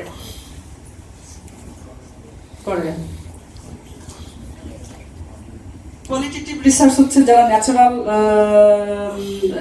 ফিল্ডে যে কাজ করে, ডাটা কালেকশন করে। ধরো আমি একটা ইন্টারভিউ করলাম, জিয়াল তুমি কেমন আছো, ফর এক্সাম্পল। জিয়াল বললো কি, এলিন আপা আমি ভালো আছি, কিন্তু আজকে ঘাড়ে অনেক ব্যথা। তারপর আমি আরেকটা প্রশ্ন করলাম, কেন ঘাড়ে ব্যথা করে? জিয়াল বললো আমি পড়ে গেছিলাম বা শোয়াটা ভালো হয় নাই। এই যে একটা প্রশ্ন করার পর একটা প্রশ্ন থেকে আরেকটা প্রশ্নের কানেকশন আসে, তাই না? ন্যাচারাল কনভারসেশন, ন্যাচারাল সেটিং, এবং এটা রিলায়েবিলিটি থাকে, যে তুমি রিয়েল লাইফে প্রশ্ন করতেছো, এবং সেটা অনেক ভ্যালিডিটিও থাকে যখন রিলায়েবিলিটি থাকে, সেটা হচ্ছে কোয়ালিটেটিভ। কোয়ান্টিটেটিভ হচ্ছে এটা ন্যাচারাল লাইফে হতে পারে, কিন্তু এটা ম্যাথমেটিক্যাল, যে তুমি কতগুলো এবং কখন কিভাবে সমস্ত কিছু খুব ম্যাথমেটিক্যালি প্রসেস হয়। মিক্স মেথড, তুমি দুইটা মেথোডোলজি ইউজ করতে পারো, কোয়ালিটেটিভ কোয়ান্টিটেটিভ মিক্স করতে পারো, কিংবা কেস স্টাডি মিক্স করতে পারো। কেস স্টাডিটা হচ্ছে যে তুমি ডাটা কালেক্ট করছো, তুমি ডাটা ফাইন্ডিং করতে যাচ্ছ, তুমি ইনভেস্টিগেশন করতেছো যে এটা ঠিক আছে কিনা। হ্যাঁ, এই তুমি একটা ছবি নিয়ে লিখবে তোমার রিসার্চে, সেই ছবিটা আসলে আসল আর্টিস্ট আঁকছে কিনা বা এটা নকল, সেটা হচ্ছে কেস স্টাডি রিসার্চ। হ্যাঁ, একজন মোনালিসাকে বললো এটা মোনালিসার ছবি আমি পাইছি, হ্যাঁ, তখন অ্যাজ এ রিসার্চার তুমি এটা রিসার্চ করতে যাচ্ছ, তখন তুমি বলবা তোমার থিসিসে বা এমফিল থিসিস, পিএইচডি থিসিসে বলবা না আমি এটা ইনভেস্টিগেশন করছি এবং আমি ডাটা ফাইন্ড করছি, এটা আসল না, এটা আসল মোনালিসা না, এটা নকল। এবং অনেক ক্ষেত্রে কিন্তু বাইরেও হয় যে ছবি কপি করে সেভ করে এবং বাইরে অনেক টাকা দিয়ে কেনে এবং উপহার।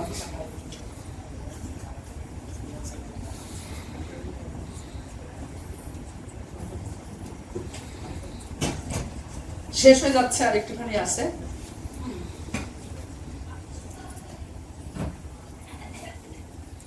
Learners with disability or challenges, হ্যাঁ, এটা হচ্ছে এডিএইচডি হাইপার অ্যাক্টিভিটি, যে সমস্ত আমরা ফাইন্ড আউট করি কাদের দরকার ইন স্কুল সেটিংয়ে বা ইউনিভার্সিটিতে বা কলেজে। Down syndrome, anxiety, depression, stress and distress, learning disability, reading writing, এটা ডিসলেক্সি হতে পারে, এটা অন্য কারণেও হতে পারে। একটা স্টুডেন্ট হয়তো ম্যাথমেটিক্সে ভালো না, একটা স্টুডেন্ট ফাইন আর্টসে হয়তো ব্লু রংটা দেখে না বা লালটা ঠিক মতো দেখে না, সে নিজেও কিন্তু জানে না, এটা ভিজুয়াল লিমিটেশন হতে পারে। হ্যাঁ, যার কারণে সে লাল রংটা কোনো সময় দিতে পারছে না ক্যানভাসে বা প্রিন্টে। হ্যাঁ, এটা হতে পারে। সোশ্যাল কালচারাল ইস্যু, হয়তো বাড়িটা অনেক কনজারভেটিভ বা পছন্দ করছে না, ছবিতে মানুষ আঁকে না, যাবে না, তাই না, আর্ট কলেজে যাওয়ার দরকার নেই, না, এটা জাস্ট আমি এক্সাম্পল দিলাম। আরো অন্য ধরনের সোশ্যাল কালচারাল হতে পারে, হয়তো রাস্তায় একজন পিস্তল ধরতেছে, ইউনিভার্সিটিতে আসার সময় ভয়ে বেরোতে পারছে না, এটাও হতে পারে। হ্যাঁ, কমিউনিটিভ ডেভেলপমেন্ট, যেটা হচ্ছে আমাদের আইকিউ, ইন্টেলেকচুয়াল ডেভেলপমেন্ট, সেটা আমরা বলি কমিউনিটিভ ডেভেলপমেন্ট। কোনো বাচ্চা যদি ধরো একটা প্রশ্ন করলা উত্তর দিতে না পারে কারেক্টলি, তাহলে সেই ক্ষেত্রে আমরা জাজ করতে পারি বা গেস করতে পারি যে হয়তো বা কমিউনিটি ডিসএবিলিটিস আছে।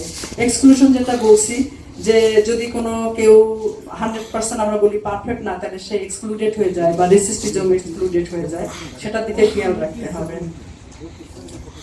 ড্রিম, আমরা যখন কোনো কিছু লার্ন করতে যাই বা কোনো কিছু এক্সিবিশন বা কোনো কাজ করতে যাই, কি লাগে? ড্রিম, মোটিভেশন, প্ল্যান, গোল,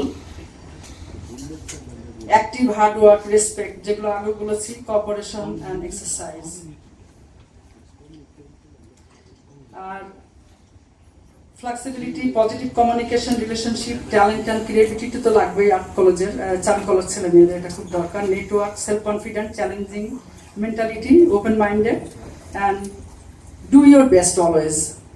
নো নিড, দরকার নেই অন্যকে ফলো করা, তুমি তোমার নিজেকেই ফলো করো এবং never give up, always do your own goal. এগুলো আমি বলে ফেলেছি আগেই। GL, zero hunger, gender equality, climate action, education for all, inclusive education, quality education and special needs, এটা হচ্ছে মিলেনিয়াম গোল, সাস্টেনেবল গোল ইউএনের, এবং এটা কন্টিনিউয়াসলি কাজ হবে, এগুলোর উপরে আরো প্রোগ্রেস হবে। সেকেন্ড টপিকটা আমি খুব, যেহেতু আমি আর্টিস্ট, নিজেকে আর্টিস্ট মনে করি বেশি, এবং এটাই তাই, সেই জন্য আরেকটা দিতে চাচ্ছি যারা নতুন এক্সিবিশন করতে চাই। এক্সিবিশন করার আগে আমরা সবাই জানি এগুলো খুব সিম্পল, মানে কিভাবে একটা প্ল্যান তৈরি করা যায়। আমি কোনোদিন এক্সিবিশন করি নাই, তখন আমি খুব লজ্জা পাচ্ছি, এক্সিবিশন করবো না, বা এনজাইটি আছে। এনজাইটি কিন্তু সবার মধ্যে আছে কম বেশি। সেক্ষেত্রে আমি একটা প্রজেক্ট প্ল্যান তৈরি করতে পারি। আমি নিজে প্রজেক্ট রান করি ওখানে। তখন প্রজেক্ট প্ল্যান তৈরি করতে গেলে কি কি লাগে? হ্যাঁ, যে তোমার ফার্স্ট তোমার কাজ আছে কিনা, তাই না? কোন কাজ নিয়ে তুমি করবা, তোমার কাজ নিয়ে, বা তুমি অন্য কাউকে প্যাট্রোনাইজ করবা, সেই কাজগুলো ঠিক আছে কিনা, তার সাইজ, তার কালার এবং তার কোয়ালিটি দেখতে হবে। সেটা তুমি গ্যাদার করো, তখন তুমি রেডি, হ্যাঁ আমার কাজটাই তো নেন, তাই না? কাজটা গ্যাদার করলা, তারপরে তুমি গ্যালারি বুকিং দিবা, এবং তারপরে তুমি বাজেট তৈরি করবা। তোমার এক্সিবিশনের জন্য কত বাজেট দরকার, ওই টাকাটা কোত্থেকে আসবে, টাকাটা অ্যাড থেকে আসবে না তোমার নিজের পকেট থেকে বা ছবি সেল থেকে, হ্যাঁ সেটা প্ল্যান রাখতে হবে মাথার মধ্যে। আর মার্কেটিংটা কিভাবে করবো? এখন তো সোশ্যাল মিডিয়াতে মার্কেটিং করা যায়, টিভিতে দিয়ে দিবা, কিংবা তুমি নিজে নিজে সেন্ড করবা SMS এ, ইমেলে, হ্যাঁ তুমি নিজে পার্সোনালিও যেতে পারো, যে ইনভাইট করতে পারো, সেইভাবে তুমি মার্কেটিং করতে পারো। বায়ারদের লিস্ট খুঁজে বের করতে পারো গ্যালারি থেকে, গ্যালারিরা হয়তো দেবে না, প্রত্যেক গ্যালারির নির্দিষ্ট বায়ার লিস্ট থাকে, সেই বায়ার লিস্টটা তুমি কালেক্ট করে তাদেরকে তুমি ইনভাইট করতে পারো, নতুন নেটওয়ার্ক তৈরি করতে পারো। আর কমিউনিকেশন মানে কি? তুমি কিভাবে কমিউনিকেট করবা, কিভাবে তুমি প্রেজেন্ট করবা তোমার আইডিয়াটা, তোমার টাইমটা, তোমার এক্সিবিশনটা, তোমার কনসেপ্টটা, সেটা হচ্ছে কমিউনিকেশন। এটা এসের মধ্যে থাকবে এক্সিবিশন ম্যানেজমেন্টের মধ্যে। আর রিলেশনটা তুমি কিভাবে বিল্ড করলা, তাই না? কত রেসপেক্টফুলি বা কত কাইন্ডলি, কত ফ্রেন্ডলি তুমি ইনভাইট করলা, এবং তোমার সাবজেক্টগুলো তুমি প্রেজেন্ট করবা। এবং রিলেশনটা হচ্ছে তোমার কেমিস্ট্রিও থাকতে হবে। যখন তুমি কথা বলছো, তুমি কিভাবে তোমার কেমিস্ট্রিটা কিন্তু কমিউনিকেট করবে, হ্যাঁ এটা খুব ইম্পর্টেন্ট। আমরা কোনো সময় চিন্তা করি না, ও একটা কথা তুমি বললা, এই ভালো আছিস, আবার এই বলে তুমি ভালো আছো, তাই না? এটা বিভিন্ন ভাবে বলা যায়। এই যে বলার ভঙ্গিটা, এটা কিন্তু কেমিস্ট্রি ক্রিয়েট করে, এটা খেয়াল রাখতে হবে। কারণ বিজনেস মাইন্ডেড হতে গেলে, প্রফেশনাল হতে গেলে তোমাকে কিন্তু খুব কুল অ্যান্ড কাম থাকতে হবে, হ্যাঁ তা না হলে প্রফেশনাল সার্ভিস সার্ভ করা যায় না। প্রফেশনাল লাইফে তুমি অনেক দূরে যেতে পারবে না বা ডেভেলপ করতে পারবে না, সেটা মনে রাখতে হবে। অন্যকে অ্যাকসেপ্ট করা, হ্যাঁ যে কোনো ধরনের সিচুয়েশন তুমি চ্যালেঞ্জ করতে পারো এবং ম্যানেজ করতে পারো, সেটার ক্যাপাসিটি হতে হবে, এবং কিভাবে করতে পারবা, হ্যাঁ। আর এভ্যালুয়েটিং, তোমার সমস্ত কাজ কমপ্লিট হওয়ার পরে, এটা তোমার থিওরিটিক্যাল হোক, তোমার রিসার্চ হোক, তোমার এক্সিবিশন হোক, বা তোমার পার্সোনাল লাইফে হোক, তুমি এভ্যালুয়েটিং করলা যে আমি কি কি কাজগুলো ভালো করেছিলাম এবং কি কি করলে ভালো হতো, এই কাজগুলো এই সময় ভালো হয়নি, কিন্তু আমি পরবর্তীতে অ্যাটেম্প নিয়ে ওইগুলো ভালো করতে পারি। এটা হচ্ছে এভ্যালুয়েটিং। তুমি একটা রিপোর্ট তৈরি করলা, তাই না? যখন এডুকেশন সেক্টরে থাকে, তখন টিচাররা রিপোর্ট তৈরি করে, রিপোর্ট মান্থলি করতে পারে, বা হাফ ইয়ারলি করতে পারে, বা ইয়ারলি করতে পারে, এবং রিপোর্টগুলো, হ্যাঁ আমি এই ভালো কাজ করছি, নেক্সট ইয়ারে আমরা আরো কিছু ইমপ্লিমেন্ট করতে পারবো, নতুন এজেন্ডা, ইনোভেটিভ আইডিয়া আমরা ইনক্লুড করতে পারি, এবং সেটা ফাইল আপ করতে পারি। এটা হচ্ছে, আমি জানি না এখানে হয় কিনা, কিন্তু প্রত্যেক ডিপার্টমেন্টে যারা ডিপার্টমেন্ট হেড আছে, তারা টিচারদেরকে বলতে পারে, তুমি যে তোমার সাবজেক্ট নিয়ে স্টুডেন্টদেরকে এই বিষয়টা নিয়ে কাজ করছো, তুমি একটা রিপোর্ট তৈরি করো তোমার স্টুডেন্টরা কিভাবে কাজ করছে, এবং সেই রিপোর্টটা কালেক্ট করে সেন্ড করতে পারে ডিনের কাছে, তাই না? তাহলে ডিনের কাছে সবকিছু থাকলে, অফিসে থাকলে, হ্যাঁ অনেক প্রোগ্রেস হয়েছে, এটার উপরে কি কি লাগবে, আমাদের নতুন বাজেট তৈরি করা যায়, নতুন প্ল্যান তৈরি করা যায়, নতুন এডুকেশন কারিকুলাম তৈরি করা যায়, এবং নতুন আরো আমরা অফার তৈরি করতে পারি, আমরা স্কলারশিপ দিতে পারি, ভালো স্টুডেন্ট আছে আমাদের এখানে, এটাও করতে পারি, তাই না? So thank you very much everybody. Actually, my time was half an hour, and I am really very thankful. All of you are listening very nicely. I feel great honor to be together with you, and it was my plan that what I have learned, I will share with my Fine Art University Institute here, and I will just talk naturally. I hope it was communicable, and I already got one short note. It is already late, and now I request to Chonchal, how you will manage. You have maybe some idea how it's going to be end this program. All of you just hold, please. We have more little. Chonchal will talk, and our chief guest will talk a little bit. Dean and our chief guest. So hold, please, and maybe some positive things waiting for all of you. No? And if you have any questions, time is little late, you can come to me personally. I will answer. I am guest now in Bangladesh, so I have very flexible time. My children are big. One is they are university students, so I have no small children, so I have more time and flexible. So thank you very much. I am very thankful to be together with you, all of you, and I hope it was enjoyable, and I wish never give up, always do your best and keep your dream and work for that. Teacher student সবার জন্য, এখানকার টিচাররা তো আমার junior, সেই জন্য বলছি যে সবার একটা ড্রিম অ্যান্ড গোল থাকতে হবে, সবাই ভালো কাজ করে। এবং আমি খুব প্রাউড ফিল করি যে আমি ফাইন আর্ট ইনস্টিটিউটের স্টুডেন্ট ছিলাম, এখান থেকে লেখাপড়া করছি, এখান থেকে আমি ক্রিয়েটিভিটি গান করছি। চমচা ইসলাম।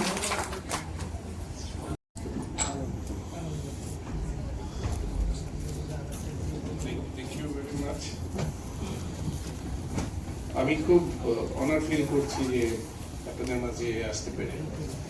আমি অলওয়েজ যখন প্রফেসর, আমাদের অনারেবল ডিন প্রফেসর যখন ইনভাইট করে আমি আসলে না এসে পারি না, ওইটার কারণে আমি খুব আগ্রহ ফিল করে এখানে এসেছি এবং আপনাদের সাথে দেখা হওয়ার এই সুবর্ণ সুযোগটুকু আমার খুব ভালো লাগছে আসলে।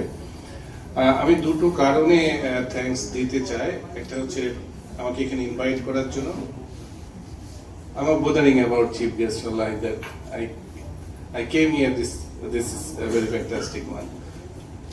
আর সেটার জন্য আমি ডিন মহোদয়কে ধন্যবাদ জানাই। আর আমার সাথে এটার কেন জানি একটা শেকড়ের সম্পর্ক আছে, সবসময় আমি এটা বলি, খুব ভালো লাগে। আমার ইউনিভার্সিটির অনেক সময় কেটেছে দুভাবেই। একটা হচ্ছে আমার ওয়াইফ, যে এখন আমার স্ত্রী, বিয়ে হওয়ার আগে অনেকবার এখানে এসেছি, কিন্তু বসে থাকা হয়, মানে এসে একটু ঘুরে চলে গেছে।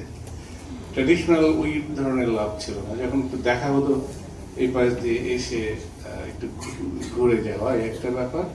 আর আমার ভর্তি হওয়ারও স্বপ্ন ছিল একটা এখানে। পরে আমি ইকোনমিক্সে ভর্তি হয়ে, পরে সোশ্যাল ওয়েলফেয়ার, তারপরে এখন আমার পেশাগত পাবলিক হেলথে আমি আছি। আর আরেকটা কারণে ধন্যবাদ দিই যে এরকম একটা প্রোগ্রামে আমি আসতে পেরে ভালো লাগছে।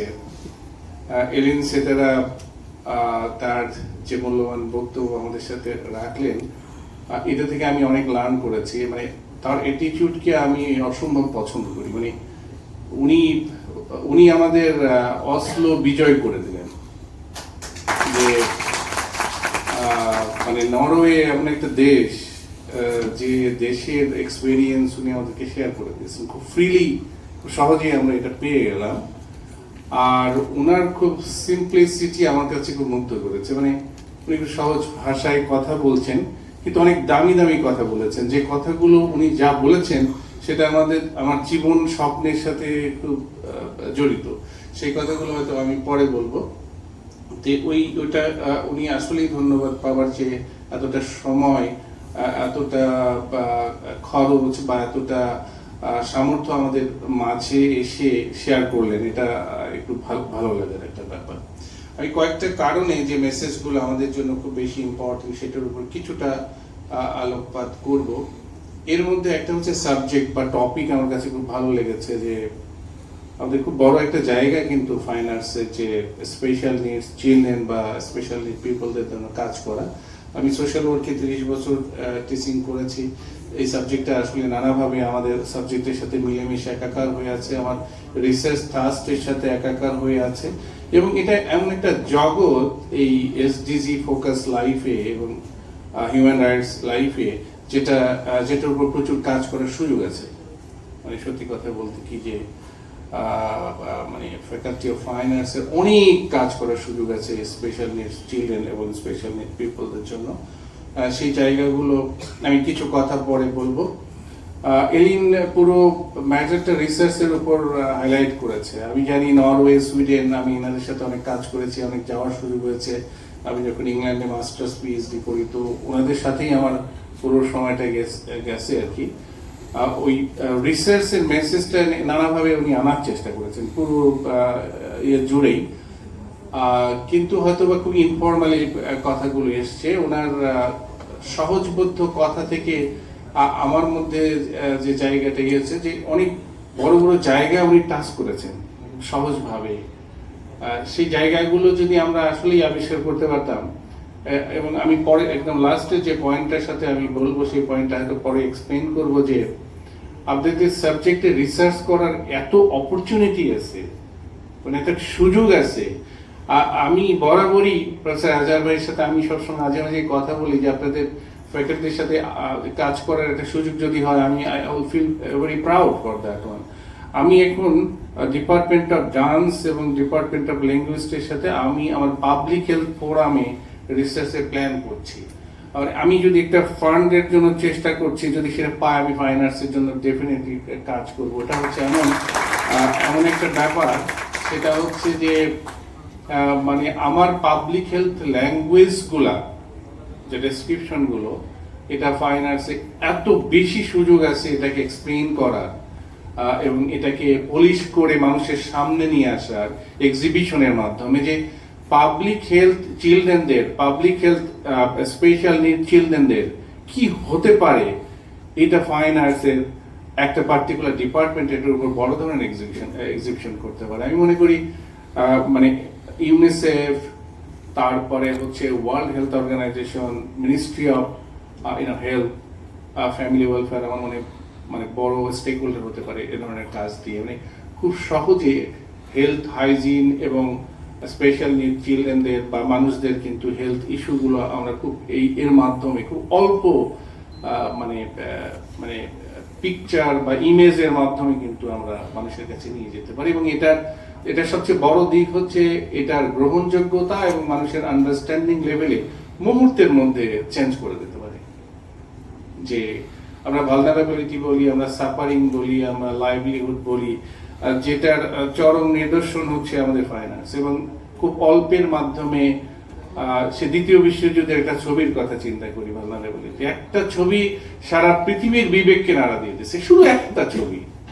কি আশ্চর্য ব্যাপার, যেটা আমরা হাজার হাজার লাখ লাখ পেজ লিখে করতে পারিনি, কিন্তু একটা ছবি চেঞ্জ করে দিতে পারে। একটা ছবি একজনকে ভিসি বানিয়ে দিচ্ছে। দেখেন জুলাই রিভলিউশনের একটা ছবি বা মানুষকে কত দূর নিয়ে যাচ্ছে। মানে এটা একটা সিম্বল, যে সিম্বল অনেক মিনিং ক্যারি করে আসলে। যে এই ফাইন্যান্স, এই সুযোগটা আমার কাছে মানে আমি পড়তে পারিনি বলে আমি আসলেই কষ্ট লাগে যে এটা করলে আমি ভালো হতো, কারণ আমার অনুভূতি এবং আমার স্বপ্নের মাঝে যেন এটা জড়িয়ে আছে। যেটা আমি শত শত পেজ লিখছি সেটা হয়তো বা কিছু অল্প কিছু ডিজাইন এবং কিছু টেক্সট ডেসক্রিপশনের মাধ্যমে পাওয়া যায়। আমি আমার রিসার্চের মধ্যে আমি বেসিক্যালি তো একটা লেখক হিসেবেই আমার পরিচিতি বেশি এবং ট্রেনার হিসেবে বেশি পরিচিত। যখন আমি একটা বই লিখি বা একটা আর্টিকেল লিখি, আমি সবসময় ট্রাই করি এই ফাইন আর্টসের এই ধারণাটাকে এখানে নিয়ে আসতে। একটা ছোট্ট টেবিলের মাধ্যমে বা একটা ছোট্ট ইমেজের মাধ্যমে আমি সেটাকে প্রকাশ করার চেষ্টা করি। মানে আমার ওই চেষ্টাটা কিন্তু, এই স্বপ্নটা কিন্তু বিফলে যায় না। অনেক সময় আমার ফাইন আর্টস বন্ধুদের সাথে আলাপ করি যে জিনিসটাকে কিভাবে আরো বেশি শৈল্পিক আকারে আমি মানুষের সামনে নিয়ে আসি। আমি আর্ট করতে পারি না, কিন্তু আমার মেয়ে ভালো আর্ট করতে পারে। ওর কাছ থেকে আমি আমার অনেক ধারণা, যে হয়তো আপনার আর্টে কিছু ইমেজ নিয়ে আসেন, কিন্তু আমি আর্টের মধ্যে কিছু টেক্সচুয়াল আর্ট আছে, কিছু গল্প আছে, কিছু ল্যাঙ্গুয়েজ আছে। সেই ল্যাঙ্গুয়েজগুলো সাজালে আর্টের মতো করে অনেক জিনিস প্রকাশ পায়। সেটা আমি সবসময় করি। আর এলিনের সবচেয়ে বড় জিনিস হচ্ছে একটা ওয়েস্টার্ন অ্যাপ্রোচটা উনি যেটা অসলোতে বা নরওয়েতে প্র্যাকটিস করেছেন সেটা খুব সহজে আমাদের মাঝে নিয়ে এসেছেন, মানে ছোট ছোট কথার মাধ্যমে ওনারা কি করে তার একটা জ্বলন্ত উদাহরণ এলিন আমাদের মাঝে নিয়ে আসলেন, এবং আমরা খুব অল্পতে এটা পেয়ে গেলাম যে ওনার কাজের মাধ্যমে ওনার যাতে ওনাকে সময় হয়তো আরো বেশি দিলে আরো কিছু গল্প আমরা শুনতে পারতাম, সেটা দিয়ে আমার অস্তিত্ব কোথায় আছে এবং আমার ভাবনাটা কোথায় আছে এটা আমরা টের পাই। এলিন যখন রিসার্চের কথা বলছিলেন, আমি জানি ফাইন আর্টসে রিসার্চের ওই চিন্তাটা এখন আপনাদের ডিন ওটা নিয়ে আলাপ করছে, ওটাতে যদি কোনো হেল্প দরকার লাগে আমি ডেফিনেটলি করবো। আমার সুযোগ হয়েছিল দুটো ব্যাচের কিছু শিক্ষককে মানে আমরা ফ্যাকাল্টি অফ আর্টস এর ওই পেরিফেরিতে আমাদের মধ্যে হয়তো অনেকেই একজন থাকতে পারে, তাদেরকে আমি অনেকগুলো ক্লাস নিয়েছিলাম, ওর মাধ্যমে আমি বলার চেষ্টা করেছিলাম যে কি অবর্ণনীয় সুযোগ, কি অবারিত সুযোগ এই ফাইন আর্টসের বিভিন্ন ডিপার্টমেন্টের মধ্যে আছে যে রিসার্চটাকে খুব দ্রুত খুব সুন্দরভাবে করতে পারে। বিশেষ করে অবজারভেশন মেথডটা আপনাদের মতো করে যদি মেকানিজম আকারে তৈরি করা যেত। আমি প্রায় 7-8টা বই লিখেছি রিসার্চ মেথডোলজির উপর, সবগুলোই খুব বড় জায়গা থেকে পাবলিশ, মানে বাংলা বাজারের পাবলিকেশন না বা নীলক্ষেতের না, এলসিবিআর থেকে পাবলিশ হয়েছে, এমআরএল থেকে হয়েছে, স্প্রিঞ্জার থেকে হয়েছে, উইলি থেকে হয়েছে, টেলর ফ্রান্সিস থেকে হয়েছে এগুলো। তো এইখানে আমি কাজ করতে যে অবজারভেশন মেথড, এই মেথডটা আপনাদের ক্ষেত্রে এত ভালো কাজ করে, মানে এর জন্য আলাদা একটা ফ্রেমওয়ার্ক ডেভেলপ করা যায়। মানে আমি যদি ফাইন আর্টস ভালো করে জানতাম আমি ডেফিনেটলি এটা তৈরি করতাম, যে এমন একটা গাইডলাইন তৈরি করে দিতাম যে এই কাজ করছে উনি আর মাস দিয়ে রিসার্চটা তৈরি হয়ে যাচ্ছে। এই সুযোগটা শুধুমাত্র ফাইন আর্টসের আছে, আমার মনে হয় অন্য কোনো সাবজেক্টে নেই। হেলথে আছে, আমি হসপিটালে রোগী সেবাও করছি, আবার আমি রিসার্চটা করে ফেলছি। সিমিলার ওয়েতে আপনাদের রিসার্চটা হতে পারে, এবং এই রিসার্চের ছোট্ট ছোট জায়গাগুলো যদি স্টুডেন্টদের মধ্যে বা আমাদের জুনিয়র কলিগদের মধ্যে ঢোকানো যায়, আমাদের জুনিয়র কলিগরা তো একটা বারুদের মতো, এত ট্যালেন্ট, শুধুমাত্র একটু গাইড করলেই ওনারা তৈরি করে ফেলতে পারে পৃথিবীর মানে সবচেয়ে মূল্যবান সম্পদ, মানে ফিল্ড রিলেটেড রিসার্চ। এটার সাথে ইন্ডাস্ট্রির কানেকশনটা খুব দ্রুত করতে পারে, কারণ ইন্ডাস্ট্রি ছাড়া আমি বাঁচবো না। কিন্তু একজন একাডেমিক্সের সবচেয়ে বড় আশ্রয় হচ্ছে ইন্ডাস্ট্রি, এবং ইন্ডাস্ট্রি থেকেই আমি আমার নলেজগুলোকে প্র্যাকটিস করব। ইন্ডাস্ট্রিকে গত অনুষ্ঠানে আমাদের ডিন মহোদয় গিয়েছিলেন আপনাদের, এবং ওইখানে কিন্তু আমরা বলেছিলাম যে এটা একটা ল্যাবরেটরি, একটা নলেজ হাব, এবং এটাকে ব্যবহার করতে পারে। এবং ওনাদের মধ্যে এত আগ্রহ দেখেছি যে ওনাদেরকে পিক করা যায়। প্রিন্টিং এন্ড পাবলিকেশন একটা ডিপার্টমেন্ট আছে যেটা আপনাদের সাথে ক্লোজলি রিলেটেড, আপনাদের সাথে অনেক কাজ করতে পারে। মানে আমি ইউনিভার্সিটিকে বলেছিলাম যে আমার চাকরি বাকরি সব বাদ দেন, আমি শুধুমাত্র কিছু মোটিভেশনাল লেকচার করতে চাই বিভিন্ন ডিপার্টমেন্টে যে, এবং এই জিনিসগুলোকে একসাথে মিলিয়ে দিতে চাই যে কিভাবে ফিজিক্স ডিপার্টমেন্ট ফাইন আর্টসের সাথে কাজ করতে পারে। এটা একটা অবারিত সুযোগ, যেটা আমি ওয়েস্টার্নে প্র্যাকটিস করেছি। আমার সুযোগ হয়েছিল পৃথিবীতে প্রায় 32টা ইউনিভার্সিটিতে ভালোভাবে যাওয়ার। এর মধ্যে দীর্ঘ সময় আমি ইউনিভার্সিটি অফ জোহানেসবার্গে 7 ইয়ার্স আমি জব করেছি, ইউনিভার্সিটি মালায় 4 বছর। এছাড়া অনেক জায়গায় আমি 3 মাস 6 মাস আমি ব্রাজিলে গেছি, আমি চিলিতে গেছি, আমি ইউরোপের অনেক কান্ট্রিতে গেছি, এই শুধুমাত্র এই রিসার্চ এই বিষয়টা নিয়ে। কিন্তু বাংলাদেশে আমি এই রিসার্চটাকে পপুলার করতে পারলাম না। আসলে সত্যি আমার কাছে মাঝে মাঝে কষ্ট লাগে যে আমি সময় নিচ্ছি, সরি আপনারা এখন অনেক কাজে ব্যস্ত। সো এলিনের যে ওয়েস্টার্ন অ্যাপ্রোচ রিসার্চ এবং ওনার মধ্যে যে জানার ক্ষুধা আগ্রহ, এই জিনিসটা আমাদেরকে অনেকভাবে এনকারেজ করেছে, ভালো লেগেছে। আমার যে ফিউচার প্ল্যানের কথা আমি বলছিলাম, আসলেই আমি যদি সুযোগ পাই তাহলে আমি পাবলিক হেলথের সাথে আপনাদের ফাইন আর্টসের যে ডিপার্টমেন্টগুলো মিলে যায়, আমি সত্যি একটা প্রজেক্ট যদি পাই আমি এটা নিয়ে একটু কাজ করতে চাই, যে মানে একটা ইমেজিং পার্সপেক্টিভে আমাদের হেলথ ইস্যুটা, বিশেষ করে আমাদের ডেভেলপিং কান্ট্রির জন্য দরকার। এখনো এজেড পিপলের প্রায় 70% এডুকেশনের বাইরে আছে, স্টিল 65 বা 70, এবং তাদের হেলথ হ্যাজার্ডস গুলো অবর্ণনীয়। আজকে এলিন যে পপুলেশনের কথা বলেন সেখানে প্রায় 80% আমাদের এডুকেশনের বাইরে আছে, সোশ্যালি এক্সক্লুডেড আছে। এই ইনক্লুসিভ এডুকেশন ফর অল আমাদের যে এসডিজি প্ল্যান, এখানে আমরা আমরা আমরা সাংঘাতিক রকমের ঝামেলার মধ্যে পড়ে যাচ্ছি। আমি জুনের 28 তারিখে ইউনিভার্সিটি গ্লাসগোতে একটা পেপার প্রেজেন্ট করবো বাংলাদেশের এতে। সেই পেপারটাই হচ্ছে হার্ড টু রিচ কমিউনিটিতে আসলে রিসার্চটা আমাদের কেমন, মানে এটা নিয়ে একাডেমিক্স এবং পলিসি মেকারদের কি কোনো চিন্তা ভাবনা আছে কিনা। আমরা যদি বলি এডুকেশন ফর অল, আমরা যদি বলি ডেভেলপমেন্ট ফর অল, আমরা যদি বলি নোবডি ইজ লেফট বিহাইন্ড, তাহলে কিন্তু এই হার্ড টু রিচ কমিউনিটি, এই স্পেশাল নিডস, এদেরকে একসাথে ইনক্লুসিভ ডেভেলপমেন্ট বা থিঙ্কিং এর মধ্যে আনতে হবে। তাছাড়া কিন্তু আমরা এসডিজি ফল করতে পারবো না। এসডিজি যদি আমরা না করতে পারি, আমরা আবার পিছিয়ে যাব। আমাদের জন্য এসডিজি আবার 2040 সাল পর্যন্ত দিবে, পৃথিবীর অন্যান্য দেশগুলো কিন্তু এগিয়ে যাবে। তা আজকের এই মেসেজগুলোকে যদি আমি একসাথে করে এরকম করে বলতে পারি, যে মেসেজটা নিয়ে আসলে আমাদের মধ্যে জানার একটা প্রচন্ড অন্যরকম একটা আগ্রহ তৈরি হয়েছে, বিশেষ করে স্পেশাল নিডস পিপলদের জন্য আপনাদের ফাইন আর্টস কি চিন্তা করতে পারে এখন নতুন ভাবে, সেটা চিন্তার সময় এসেছে। আমাকে শোনার জন্য অনেক ধন্যবাদ। Sorry for taking time. Thank you.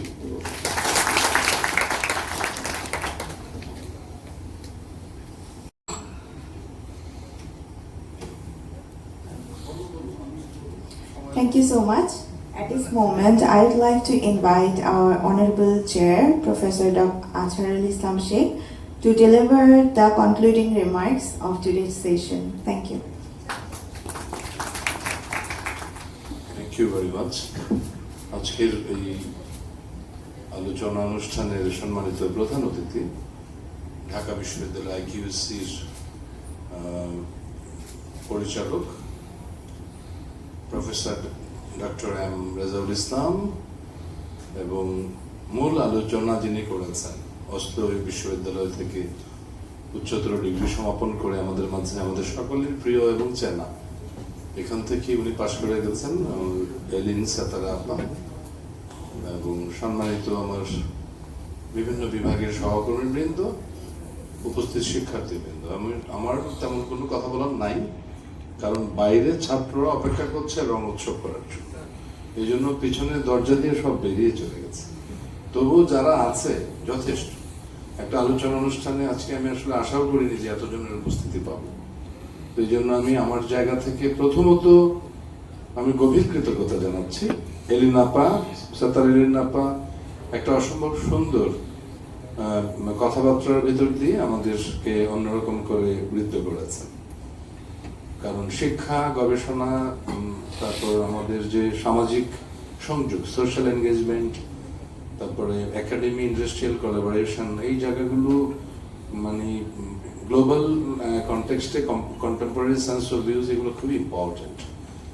যেমনটা শিক্ষকদের জানা দরকার, সেরকমটা কিন্তু শিক্ষার্থীদেরও জানা দরকার। একই সাথে শিক্ষা কার্যক্রমকে এবং ঢাকা বিশ্ববিদ্যালয়ের একটি গুরুত্বপূর্ণ অনুষদ হিসাবে এই চারুকলা অনুষদের বিশেষায়িত কার্যক্রমে আমরা আসলে কোথায় আছি, পৃথিবীর অন্যান্য রিপোর্টেড ইউনিভার্সিটিগুলো আসলে কি করছে, এবং আমাদের গবেষণার মান কোন জায়গায় আছে, এবং আমরা কিভাবে সামনের দিকে এগিয়ে যাব, এই চিন্তা যেরকম ঢাকা বিশ্ববিদ্যালয় করছে। এবং আমাদের মাঝের যিনি আজকের প্রধান অতিথি, আমরা যারা সহকর্মী তারা সবাই ব্যক্তিগতভাবে ওনাকে চিনি জানি। উনি কিন্তু দীর্ঘ সময় ধরে ঢাকা বিশ্ববিদ্যালয়ের শিক্ষার মানকে উন্নত থেকে উন্নততর পর্যায়ে এগিয়ে নিয়ে যাওয়ার জন্য কিন্তু ভীষণ রকম গবেষণা এবং পরিশ্রম করছে। যিনি ইতিমধ্যে সময়ের অভাবে আসলে অনেক মূল্যবান কথা ইতিমধ্যে অল্প সময় বলেছেন, সময় পেলে হয়তো রেজাউল স্যার আমার আরো বিস্তৃত আলোচনা করতেন। আরেকটা আশাবাদিতা তো আপনারা দেখতেই পেলাম যে স্যারের মধ্যে, স্যার লিটারেলি উনি আর্টিস্ট না, কিন্তু ওনার শিল্প মন সম্পূর্ণ, কারণ উনি শিল্পী হতে চেয়েছিলেন। তো এই যে উপলব্ধিটা আমরা আসলে বিশ্ববিদ্যালয় থেকে এই সাপোর্ট আমরা পাই না। আমাকে আমাদের ফাইন আর্টসের জায়গাকে রিয়েলাইজ করবার, অনুধাবন করার, অনুভব করার জায়গায় অনেকাংশে গ্যাপ থাকে। আমরা যারা বিভিন্ন পর্যায়ে যারা নীতি নির্ধারণী সিদ্ধান্তের টেবিলে যারা বসি, তারা কিন্তু আমরা বোঝাবার চেষ্টা করি, কিন্তু আমাদের যে প্রতিটা কাজ সৃজনশীল, এবং সৃজনশীলতাই হলো শিক্ষার উচ্চ একটা মান। Creativity highest level of the education. So that এই জিনিসটা আমার জায়গা থেকে আমি ট্রাই করি বলার জন্য, এবং আমার সম্মানিত সহকর্মী যারা আছেন তারাও কিন্তু এই জিনিসগুলো আমরা মানে বোঝাবার চেষ্টা করি।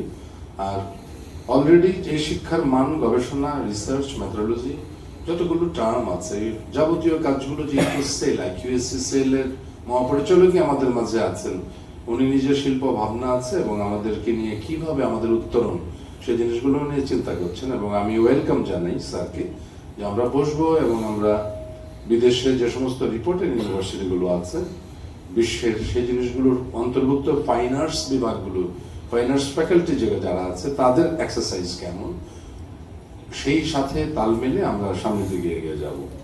কারণ ঢাকা ইউনিভার্সিটি একটু বলতেই হয় যে মানে এই কথাগুলো রেজাউল স্যার আমাদেরকে আগেও একটা অনুষ্ঠানে এখানে বলেছেন যে আমরা আসলে কিভাবে কন্ট্রিবিউট করি আমাদের সোসাইটিকে। যেমন আমরা কিন্তু জাতীয় অনেকগুলো বড় বড় উৎসব আমরা করি, যেমন 21শে ফেব্রুয়ারি, পয়লা বৈশাখ, ঋতুভিত্তিক অনুষ্ঠান, শরৎ উৎসব, বর্ষ উৎসব, বসন্ত, এগুলো কিন্তু সামাজিক অনুষ্ঠানগুলো ঢাকা বিশ্ববিদ্যালয়ে কিন্তু মান সম্মান বাড়িয়ে দেয়। কিন্তু আমাদের দুঃখজনক যে ব্যাপারটা সেটা হলো যে ঢাকা ইউনিভার্সিটি সেই জিনিসগুলোকে আমরা আসলে ব্র্যান্ডিং করতে পারি না। আজকে দেখবেন রিক্সাওয়ালাকে যদি বলা হয় একজন যে কোনো গ্রাম থেকে আসা লোককে যে আমি ঢাকা বিশ্ববিদ্যালয়ে যাবো, রিক্সাওয়ালা চোখ বন্ধ করে কিন্তু কলা ভবনের অপরাজয় বাংলার সামনে এনে দাঁড় করে দিবে।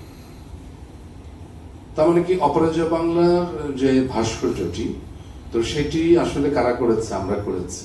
কিন্তু এই অপরাজয় বাংলা কিংবা আমাদের এই স্বোপার্জিত স্বাধীনতা কিংবা শহীদ মিনার, এই জায়গাগুলোকে শিল্পীদের যে অবদান, শিল্পী এবং স্থপতি, সেই অবদানগুলোকে কিংবা আমাদের এখান থেকে যারা 21শে পদক, স্বাধীনতা পদক, আমাদের যারা পৃথিবী খ্যাত শিল্পীও আছেন এখনো জীবিত, আমাদের অ্যালামনাই গ্রুপ কিংবা আমাদের স্টেক হোল্ডার, সবাইকে সাথে নিয়ে আমরা আসলে কাজটা করতে পারছি না দানা বাঁধিয়ে।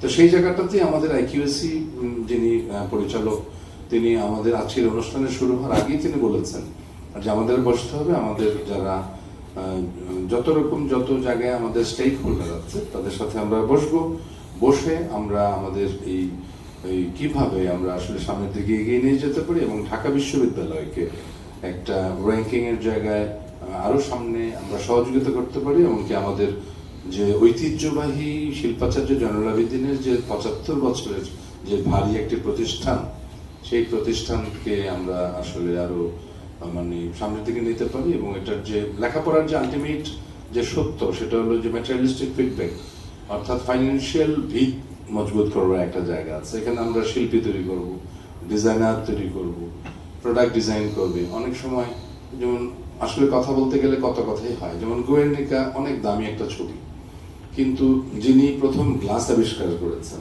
পানি খাওয়ার, তো সেটা কিন্তু আবিষ্কারের পর থেকে কিন্তু প্রোডাক্ট হিসাবে চলছে। তো চারকোনা গ্লাস আবিষ্কার হয়েছে, ছোট বড় নানা ধরনের। তো সেই গবেষণা যেরকম নিরন্তর চলে, বিভিন্ন বিশ্ববিদ্যালয়গুলো ওই করে এবং ডিজাইনাররা যখন করে ঠিক আছে, কিন্তু যেটা সবচেয়ে বেশি গোল, অর্থাৎ আমাদের মুখাকৃতির সাথে আমাদের মানে আমাদের মনস্তত্ত্বের সাথে সম্পর্ক এবং যেটাতে আমরা কমফোর্টেবল, যে কারণে দেখবেন আপনার ট্রান্সপারেন্ট গ্লাস কিন্তু ব্যবহারের প্রচলন এই মডার্ন সিভিলাইজেশনে সবচেয়ে বেশি। অর্থাৎ আমি বলতে চাইছি যে ওই যিনি গ্লাস ডিজাইন করেছিলেন, তাহলে সেই গ্লাস ডিজাইনের গুরুত্ব কতটুকু। এখানে আমরা যে আউটকাম বেজ এডুকেশন, যেটা নাকি খুব আমরা তোড়জোড় করে আমরা কাজ করার চেষ্টা করছি, আপ্রাণ চেষ্টা করছি কিভাবে আমরা সামনের দিকে এগিয়ে যাব, এবং আমাদের এসডিজি তো আছেই। তো সেই জায়গাতেও কিন্তু আমরা দেখি যে খুব একটা প্রোডাক্ট ডিজাইনের কতখানি মূল্য। তো এই সামগ্রিকভাবে আমরা কিন্তু কাজটা করছি, কিন্তু বিশ্ববিদ্যালয়ে যে ধরি যে আমাদের যে ওয়েবসাইট আছে, আমাদের যারা শিক্ষক আছে, আমরা কিন্তু প্রতিনিয়ত বার্ষিক আমাদের একটা প্রতিবেদন না, বার্ষিক যে একটা প্রকাশনা হয় আমাদের শিক্ষকদের কর্মবৃত্তান্ত নিয়ে একটা প্রকাশনা বের হয়, কিন্তু আমাদের ওয়েবসাইটগুলো কিন্তু আসলে আমরা আপডেট করি না।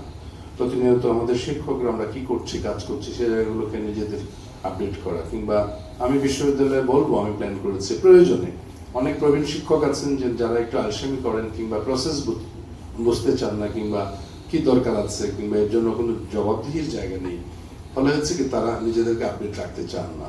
কিন্তু প্রচুর আমাদের বিশেষ করে ফাইন আর্টস ফ্যাকাল্টি যারা শিক্ষক আছেন, মানে শিল্পীদের কোনো বিরাম নাই, অর্থাৎ শিল্পীদের কোনো রিটায়ারমেন্ট নাই। শিল্পীরা একেবারে মৃত্যু পর্যন্ত কিন্তু আসলে সৃজনশীল চিন্তা করেন। ফলে হচ্ছে কি যে এই যে প্রতিদিন যে আমাদের ওয়েবসাইটগুলোকে শিক্ষক হিসেবে যখন আমরা কাজ করছি, তখন শুধু শিল্পী না, শিক্ষক একজন একাডেমিশিয়ান হতে হবে, ছাত্রদের সম্পর্কে জানতে হবে, বুঝতে হবে এবং নিজেকে আপডেট রাখা, এমনকি আমাদের ওয়েবসাইটগুলোকে আপডেট করা। এটা যদি করা হতো তাহলে আমার ধারণা আমাদের আজকে প্রধান অতিথি হয়তো শুনছেন আমার কথা, তাহলে আমাদের ঢাকা বিশ্ববিদ্যালয়ের যে মান, সেই মানের জায়গাগুলো কিন্তু আরো সামনের দিকে, হ্যাঁ, আমরা র্যাঙ্কিং এর জায়গায় কিন্তু আসলে অনেক আমরা এগিয়ে থাকতাম। তো অনেক ধন্যবাদ শোনার জন্য। আমার শুধু কৃতজ্ঞতা জানাই এলেন আপাকে এবং আজকে আমাদের প্রধান অতিথি এবং যারা বসে এতক্ষণ শুনেছেন সবার প্রতি আমি কৃতজ্ঞতা জানানো। আমি অ্যানালিটিক্যাল কোনো আলোচনা করা আসলে আমার কথা না, আমি যেহেতু সভাপতিত্ব করছি তবু কথার পিছিয়ে কিছু কথা এসে যায়, কারণ আমাদের স্বপ্ন আছে আমরা, এবং আমি খুব পছন্দ করি আজকে যিনি আমাদের প্রধান অতিথি হয়ে আমাদের মাঝে এসেছেন, মূল্যবান সময় দিয়েছেন, ওনার সাথে উনি খুবই পজিটিভ চারুকলার ক্ষেত্রে। এটা তো খুব স্বাভাবিক, যেমন আমাদের অনেকগুলো অনুষদ আছে, তো সেই অনুষদগুলো যে সমস্ত ডিন মহোদয়রা চারুকলার প্রতি জানেন, শুনেন এবং ভালোবাসা আছে, তাদের প্রতি শ্রদ্ধার জায়গাটা আমাদের বেড়ে যায়। আর যারা জানেন না তাদেরকে আমার জায়গা থেকে আমরা কি কর্মকাণ্ড করি সেই জিনিসগুলোকে বোঝাবার চেষ্টা করি। তো আচ্ছা, তো আমি আমার কথা আর বাড়াচ্ছি না, আমাদের সামনের দিকে এগিয়ে যাব। আমাদের স্বপ্নগুলো, আমাদের চিন্তাগুলো, আমাদের ইনোভেশন সমস্ত কিছু নিয়ে আমাদের আজকের যিনি অতিথি এসেছেন তার সাথে আমরা আবার বসবো। স্যার আমাদেরকে বলেছেন যে কিভাবে, তার বক্তৃতাও বলেছেন, আমাকে ব্যক্তিগতভাবে বলেছেন যে আমরা কিভাবে আসলে এই চারুকলার যে গবেষণা, সেই যে গবেষণাটাকে আরো একটা ফ্রুটফুল পর্যায়ে আসলে নিয়ে নেওয়া যায়। তো এই ক্ষেত্রে আমি একটু আমার বক্তব্য শেষ করছি, ধন্যবাদ জানিয়ে সবাইকে। এবং এখন এলিন আপাকে রিকোয়েস্ট করছি যদি কারো কোনো উন্মুক্ত একটু আলাপ আলোচনা করবার জন্য, যারা আমাদের সহকর্মী এবং শিক্ষার্থী যারা আছেন এবং সাবেক শিক্ষার্থী উপস্থিত আছেন, তারা আপনারা একটু উন্মুক্ত, খুব ফ্রেন্ডলি আপনারা একটু আলাপ আলোচনা প্রশ্নের মাধ্যমে আজকের অনুষ্ঠান শেষ হবে। সবাইকে অনেক অনেক ধন্যবাদ জানাচ্ছি। শুনতে হয়, সেটার জন্য অনেক ভালো এনার্জিও লাগে, মনোযোগও লাগে। Thank you very much. Thank you for offering me again that I can answer if anybody have any questions. আমি তোমাদেরকে শুধু আশ্বস্ত করতে চাই, সিম্পল কোশ্চেন, সিলি কোশ্চেন্স মনে হচ্ছে নিজের কাছে এটা কোনো কোশ্চেনই না, but you can ask me, maybe that question is the most important questions. তুমি মনে করছো এটা কোনো কোশ্চেনই না, আমি এটা বলবো না, এংজাইটি কাজ করে অনেক সময়, কিন্তু সেই কোশ্চেনটাই অনেক ইম্পর্টেন্ট কোশ্চেন হতে পারে। সেই জন্য এখন যদি কারোর কোনো প্রশ্ন থাকে, হ্যাঁ, ফরেন ইউনিভার্সিটিতে লেখাপড়া করা নিয়ে কিংবা রিসার্চ কিভাবে, যেগুলো আমি এখানে এক্সপ্লেন করলাম সেটা নিয়ে যদি কোনো প্রশ্ন থাকে, এবং চারুকলা নিয়ে যদি কোনো প্রশ্ন থাকে, হ্যাঁ, কমিউনিকেশন রিলেশন নিয়ে যদি কোনো প্রশ্ন থাকে, মেথড নিয়ে, then you can ask me please. Have any questions? কারোর কোনো প্রশ্ন আছে? হাত তুলো, আমি ইয়ে করি, চলে আসো এখানে। এই যে কেউ একজন হেল্প করো, উজ্জ্বল মাইক্রোফোনটাকে দিয়ে দাও, এই মাইক্রোফোনটাকে দাও, ও ওখান থেকে প্রশ্ন করুক, চলে যাও। উজ্জ্বল হেল্প করবে মাইক্রোফোন দিয়ে।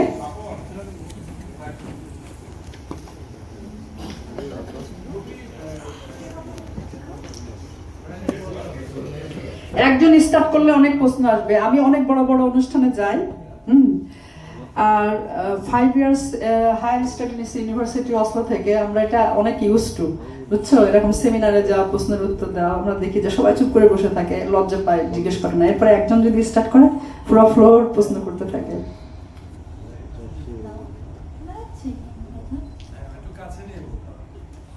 Hello ma'am, it was really interesting to be a part of the session. I was asking about I want to know about curating more because আমি expect করছিলাম যে স্লাইডে কিছু curating নিয়ে আমি জানতে পারবো, as I was really interested in curating. So can you please tell me some most 3 vital steps that I should follow for curating?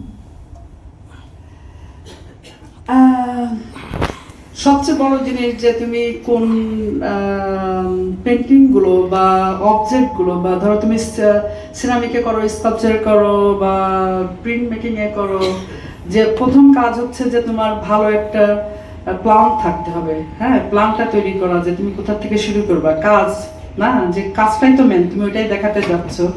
কিউরেটিং হচ্ছে এটা প্রসেস, একটা অ্যানালাইজেশন, রিসার্চ, এটাকে মনে হয় না রিসার্চ, বাট তুমি নিজে নিজে রিসার্চ প্রসেসের মধ্যে দিয়ে যাচ্ছ, তোমার শিল্পকর্মগুলোকে এক্সিবিট করবা সবার সামনে, এবং সেই কাজের কোয়ালিটিগুলো খুব ইম্পর্টেন্ট, এবং যে গ্যালারিতে দিবা সেই গ্যালারি অনুযায়ী কাজের সাইজগুলো কেমন হতে পারে, বা এটা কোন ধরনের সারফেস হতে পারে, সেই গ্যালারি হয়তো বেশি দেওয়ালের একটা কালার থাকতে পারে বা ফ্লোরের একটা টেক্সচার থাকতে পারে, এটা ডিস্টার্বিং হতে পারে। আবার আমরা মনে করি, আমরা শিখছি কিউরেটিং, আমি শিখছি স্পেশালি হাসান স্যারের কাছে, আমি ডিজাইন, বুক ডিজাইন নিয়ে ওয়ার্কশপ করছি, অনেক কিছু করতাম, আমি কোনোদিন বসে থাকি নাই, সব কিছুই শিখছি।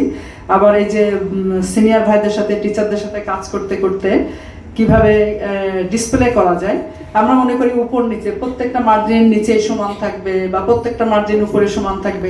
আসলে কি, এটা কোনো পার্টিকুলার ম্যাথমেটিক্যাল লিমিটেশন নাই, তুমি যেভাবে পারো উপর নিচে। নরওয়েতে যেটা বিগেস্ট গ্যালারি ন্যাশনাল এক্সিবিশন হয়, আমি খুবই ডিসঅ্যাপয়েন্টেড সেই এক্সিবিশন দেখে। ওরা এক্সিবিশনের ছবি ঝুলায় পুরো দেওয়াল ভরে, আমি বলি এদের কোনো আইডিয়া নেই, এদের কোনো টেস্টই না, এটা কোনো ডিসপ্লে না, আমরা এইভাবে করি না।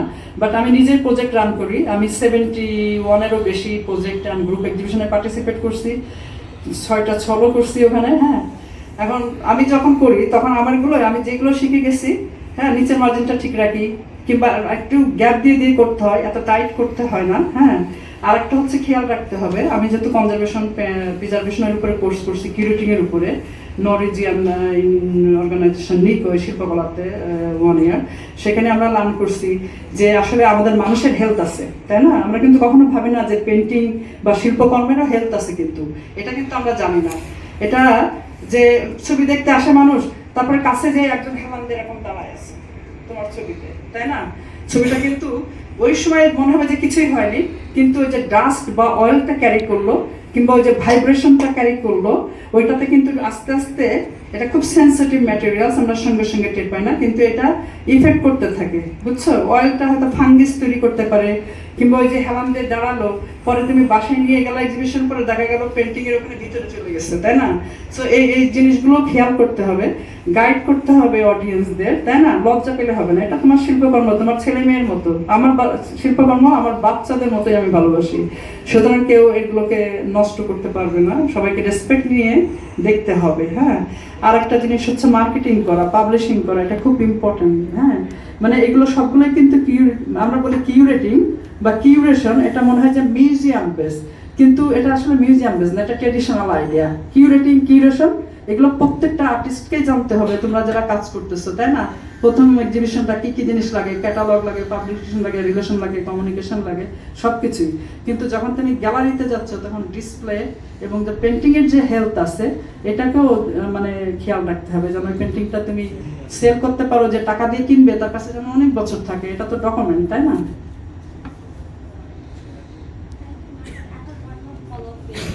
একটু জোরে বলবা?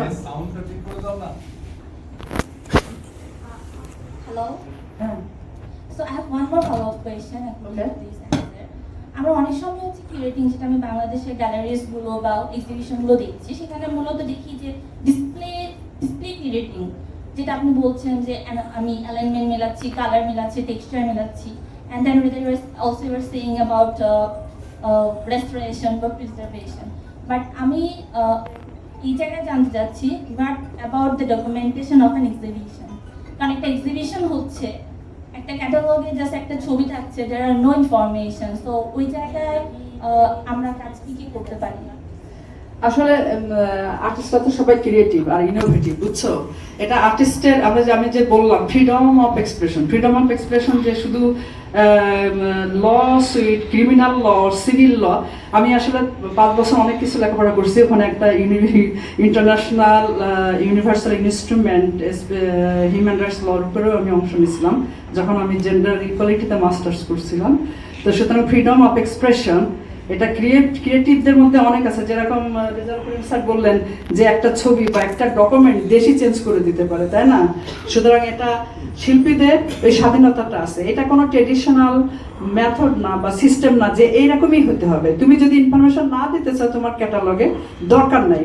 সেই জন্য রিসার্চার যে রিসার্চ করবে, ধরো তোমার কাজ নিয়ে বা অন্য শিল্পীর কাজ নিয়ে, ওখানে টাইম নেই, সাইজ নেই, ডেট নেই, তাই না?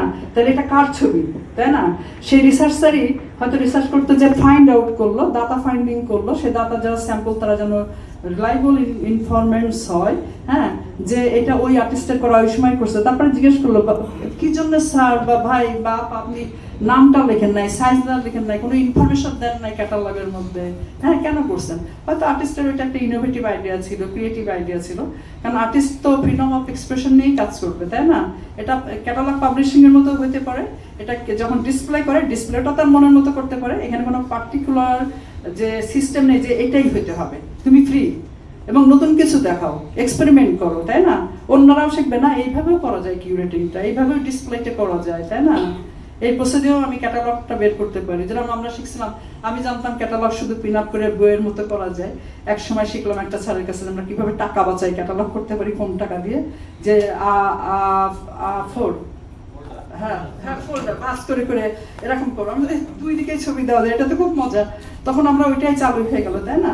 সুতরাং এই ইনোভেটিভ এবং ক্রিয়েটিভ আইডিয়া প্রকাশ করার জন্য কখনোই শাই ফিল করা যাবে না এবং এংজাইটি থাকা হবে না। বললাম না, বুলিং হতে পারে, তোমাকে আন্ডারস্টিমেট করতে পারে বা তোমাকে লুক ডাউন করতে পারে, but I will do it, this is my choice and just test it how people can react, তাই না? If one person say yes, fine, no problem, and nobody said you can go to your own way, no problem. It is not harmful to test it. Innovative character always need to test. Thank you, ma'am. Thank so you. much.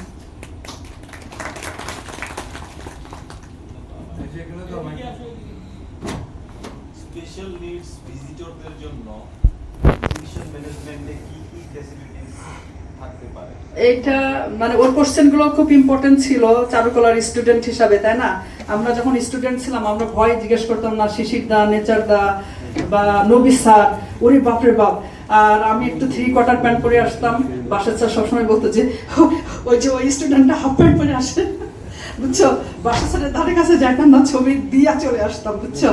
তো আমার কাছে ওইরকম আমার প্রথম exhibition করার আগে অনেক কিছু ছিল প্রশ্ন, কিন্তু আস্তে আস্তে শিখছি, তাই না? Day by day we do learn, and learning is everyday. So তোমার প্রশ্ন অনেক ভালো প্রশ্ন ছিল। আর যেহেতু আমি স্পেশাল নিডসের উপরে লেকচার দিছি আজকে, স্পেশালি এটা totally different subject fine arts থেকে, বাট আমি আসলে এটা একটু বলে নিই। পড়তে গেছিলাম পেন্টিং কনজারভেশন প্রিজার্ভেশন নিয়ে ইউনিভার্সিটি অসলোতে, তারপর আমার মনে হলো এটা খুব লোনলি এডুকেশন। এগুলো তো আমি একবার করেই ফেলছি 7 বছর ধরে, তাই না? আর ওখানেও আমি ওয়ার্কশপ করছি 1 বছর।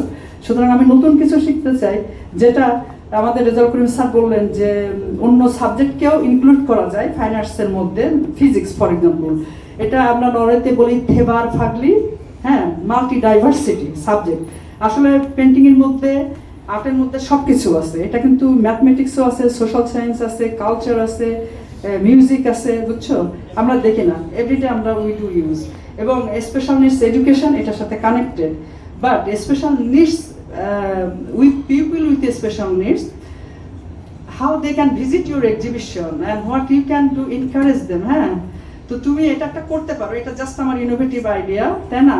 যে তুমি যেখানে গ্যালারিতে এক্সিবিশন করবা সেখানে তো শুধু পায়ে হাঁটা মানুষও আসবে না, হুইল চেয়ারের আর্টিস্টরা, হুইল চেয়ারের অডিয়েন্সরাও আসতে পারে, তাই না?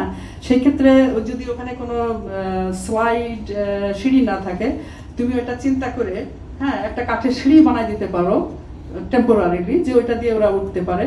কিংবা তুমি একটা স্পেশাল আওয়ার রাখতে পারো, যে সেই সময় তুমি ওদের জন্য ফ্রি দেবে, কারণ যারা স্পেশাল নিডস তাদের একটু বেশি অ্যাটেনশন লাগে, হ্যাঁ, বেশি সাপোর্ট লাগে। সেই জন্য সেই সময়টা তুমি হয়তো বললা যে আমার এক্সিবিশন ফ্রাইডে টু সানডে বা Monday to Sunday Saturday open, তো তুমি হয়তো পার্টিকুলার একদিন যখন তুমি ইনভিটেশনটা দিলা ওইটার নিচে লিখে দিতে পারো যে আমি হয়তো ওয়েডনেসডে এত টাইম আমি যাদের স্পেশালি আমার সঙ্গে কথা বলতে চায়, শুধু যে ফিজিক্যালি ডিসেবল হবে তা না, অনেকের হতে পারে কমিউনিটিভ ডিসেবল, ডাউন সিনড্রোম, না, আর আউটিজম, হ্যাঁ, ওইসব স্কুলগুলোতেও তুমি কার্ড দিতে পারো। এটা খুব এনকারেজেবল হবে, যেরকম রেজাউল করিম স্যার বললেন যে আমরা ওদেরকে ইয়ে করতে পারি, এনকারেজ করতে পারি, ইনক্লুড করতে পারি, এবং এটাই হচ্ছে এডুকেশন ফর অল। হ্যাঁ, culture for all, painting for all, আমরা এটা ক্যাম্পেইন করতে পারি, তাই না? এটা চারুকলাতে আমরা করতে পারি পেন্টিং ফর অল, তাই না? ফাইন আর্ট ইনস্টিটিউট আমরা ওদেরকে স্পেশাল টাইম দিতে পারি বা একটা গাইড রাখতে পারি। চঞ্চল একটা গাইড রাখলো যে ওই দিন ওই স্কুলের বধির স্কুলের বাচ্চারা আসবে, বা ওই স্কুলের বাচ্চারা আসবে, বা পিপুল অনেকে থাকে যারা বাসায় আছে, তাই না? এটা সোশ্যাল মিডিয়াতে দিয়ে দাও, আমরা ওই দিন ওদের জন্য টাইম রাখছি, ওরা চারুকলা ভিজিট করুন, তাই না? এবং প্রত্যেক গ্যালারির মাঝে মাঝে আমি বললাম যে চারুকলাতে আমরা যখন অ্যানাউন্সমেন্ট করি অ্যাডমিশন টেস্ট, সেই ক্ষেত্রে আমরা কোটা ভিত্তিকও করতে পারি। সেটাও একটা ইনোভেটিভ ইনিশিয়েটিভ হবে যে স্পেশাল নিডস যে স্টুডেন্টরা স্কুলে আছে বা কলেজে আছে তাদের জন্য, তাদেরকে এনকারেজ করার জন্য ফাইন আর্টসে সে লেখাপড়া করতে পারে। আমাদের সাথে আমার একটা খুব প্রিয় ক্লাসমেট ছিল অহিদুজ্জামানকে চেনো কিনা জানি না। ওর কিন্তু ফাইন আর্টসে আসতে খুব কষ্ট হতো, হাঁটতে, কিন্তু তারপরেও আসতো। ওর থাকতো ইত্তেফাক অফিস, কোথায় ভুলে গেছি আমি, মতিঝিলে না? হ্যাঁ, ওর পিছনে থাকতো। আর ও কিন্তু এরকম করে করে হাঁটতো, আর আমার খুব কষ্ট, ওরে যে ধরতে চাইতাম, আমি খুব ওর প্রতি ফ্রেন্ডলি ছিলাম সবসময়, এখনো বন্ধু। ও কিন্তু ব্যাচেলার ডিগ্রি পাস করছে, গিভ আপ করে নাই। আমি এত ইমপ্রেসড যে ওর কি একটা পোলিও বা কোনো একটা অসুখ হয়েছিল ছোটবেলায়, যার কারণে দুইটা পাই ইমব্যালেন্সড হয়ে গেছে, পজিশন নিয়ে হাঁটতে পারে না। সো আমরা এরকম কোটা ভিত্তিক করতে পারি, হ্যাঁ, এরা লেখাপড়া করতে পারে আমাদের এখানে, এবং সেই সাপোর্টটা দিতে পারি। আর গ্যালারিতেও আমরা ওদেরকে ইনভাইট করতে পারি যখন এক্সিবিশন হয় স্পেশাল ডেতে, হ্যাঁ, আর ওদের জন্য বসার ব্যবস্থা করতে পারি, তাই না?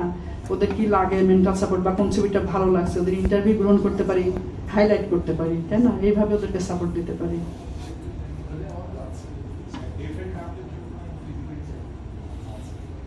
আর কোনো প্রশ্ন আছে কারো?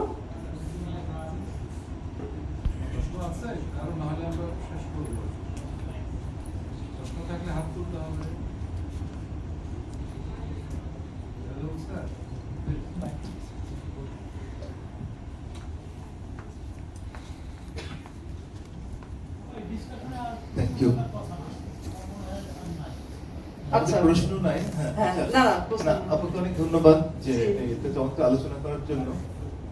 আর আমি শুধু 2004 সালে এই নারী শিল্পীদের নিয়ে কাজ করতে গিয়ে শিল্পী সেদারালকে কোচ করছিলাম, কিন্তু এখন জানতে পারছি ঠিক তখনই তিনি চলে গিয়েছিলেন বাইরে। আচ্ছা। ওর সঙ্গে কখনোই আমার দেখা হয়নি, আজকে ওকে পেলাম, হ্যাঁ। আমার জন্য এটা একটা বিশেষ পাওয়া। আর এই আলোচনাটা অনেকগুলো দিক এসছে, এবং আমাদের রেজাল ইসলাম স্যার আলোচনা করেছেন, আমাদের ডেন স্যার আলোচনা করেছেন, ওনারা বললেন। তো এখানে যে শিরোনামটা আছে, তো তাতে আমি প্রথম ভাবছিলাম যে এখানে ঠিক কি নিয়ে আলোচনা হবে, এবং এখানে মনে হচ্ছে এটা আসলে একটা মাল্টি লেয়ার, অন্তত একাধিক আলোচনা শুনতে বুঝতে পারলাম যে অন্তত দুটো প্রেজেন্টেশন এর মধ্যে একসঙ্গে একটা টু ইন ওয়ান হয়ে আছে, যে এখানে একটা শিক্ষা, স্পেশাল নিড ইত্যাদি প্রসঙ্গ আছে, আর একটাতে এক্সিবিশন ম্যানেজমেন্ট এবং কিউরেটিং, এটা খুব বড় প্রসঙ্গ, যেটাকে একই প্যাকেজের মধ্যে ঢোকানোতে কোথাও একটু শিরোনামে একটা কনফিউশন তৈরি হয়েছে যে এক্স্যাক্টলি কি বলতে চাওয়া হচ্ছে, কিন্তু শোনার পরে বুঝতে পারলাম যে আপনি দুটো নিয়ে বলতে চেয়েছেন, কিন্তু দুটো একই মোড়কে চলে এসেছে, এটা মনে হয়েছে একটা।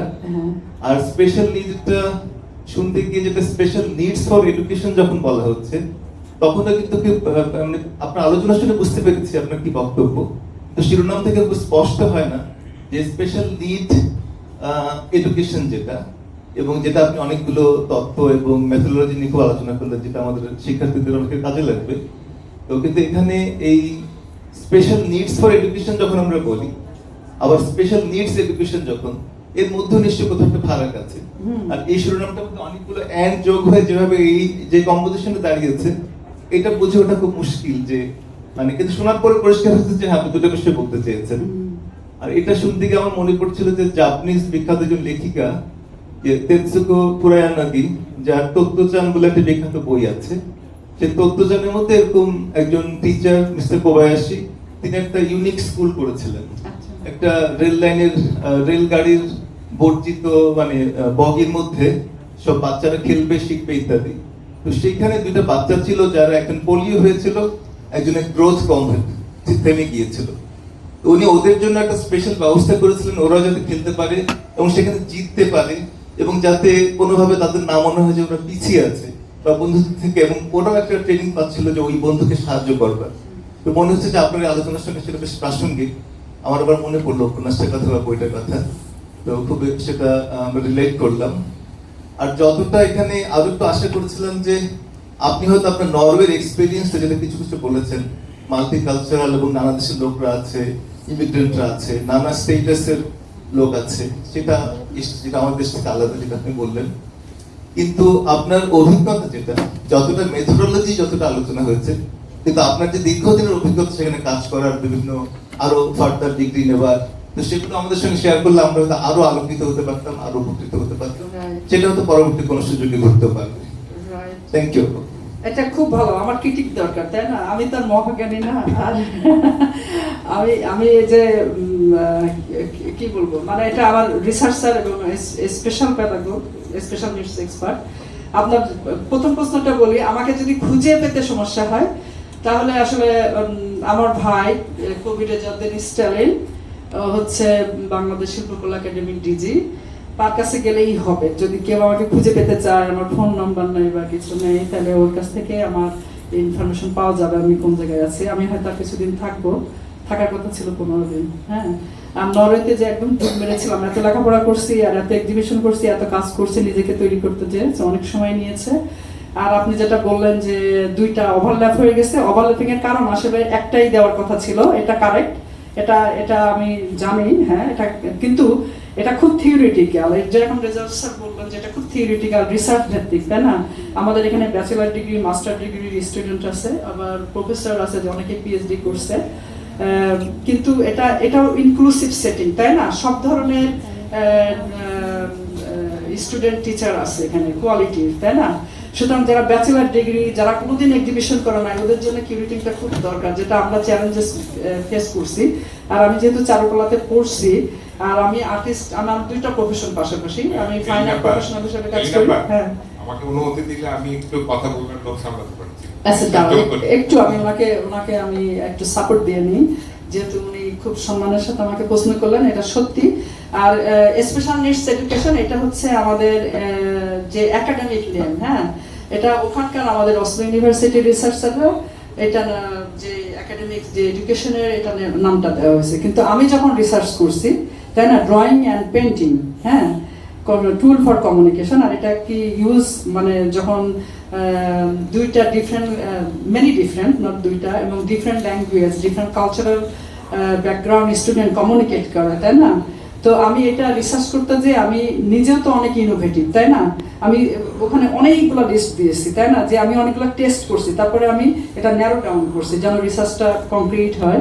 এবং সেই জন্যেই আমার নিজস্ব অনেক এটার মধ্যে অবজারভেশন আছে, এবং আমি ইন্টারভিউ এবং অবজারভেশন গাইড থেকে বের করেছি, আমার নিজের অপিনিয়ন আছে, এটা ইনোভেটিভ রিসার্চ।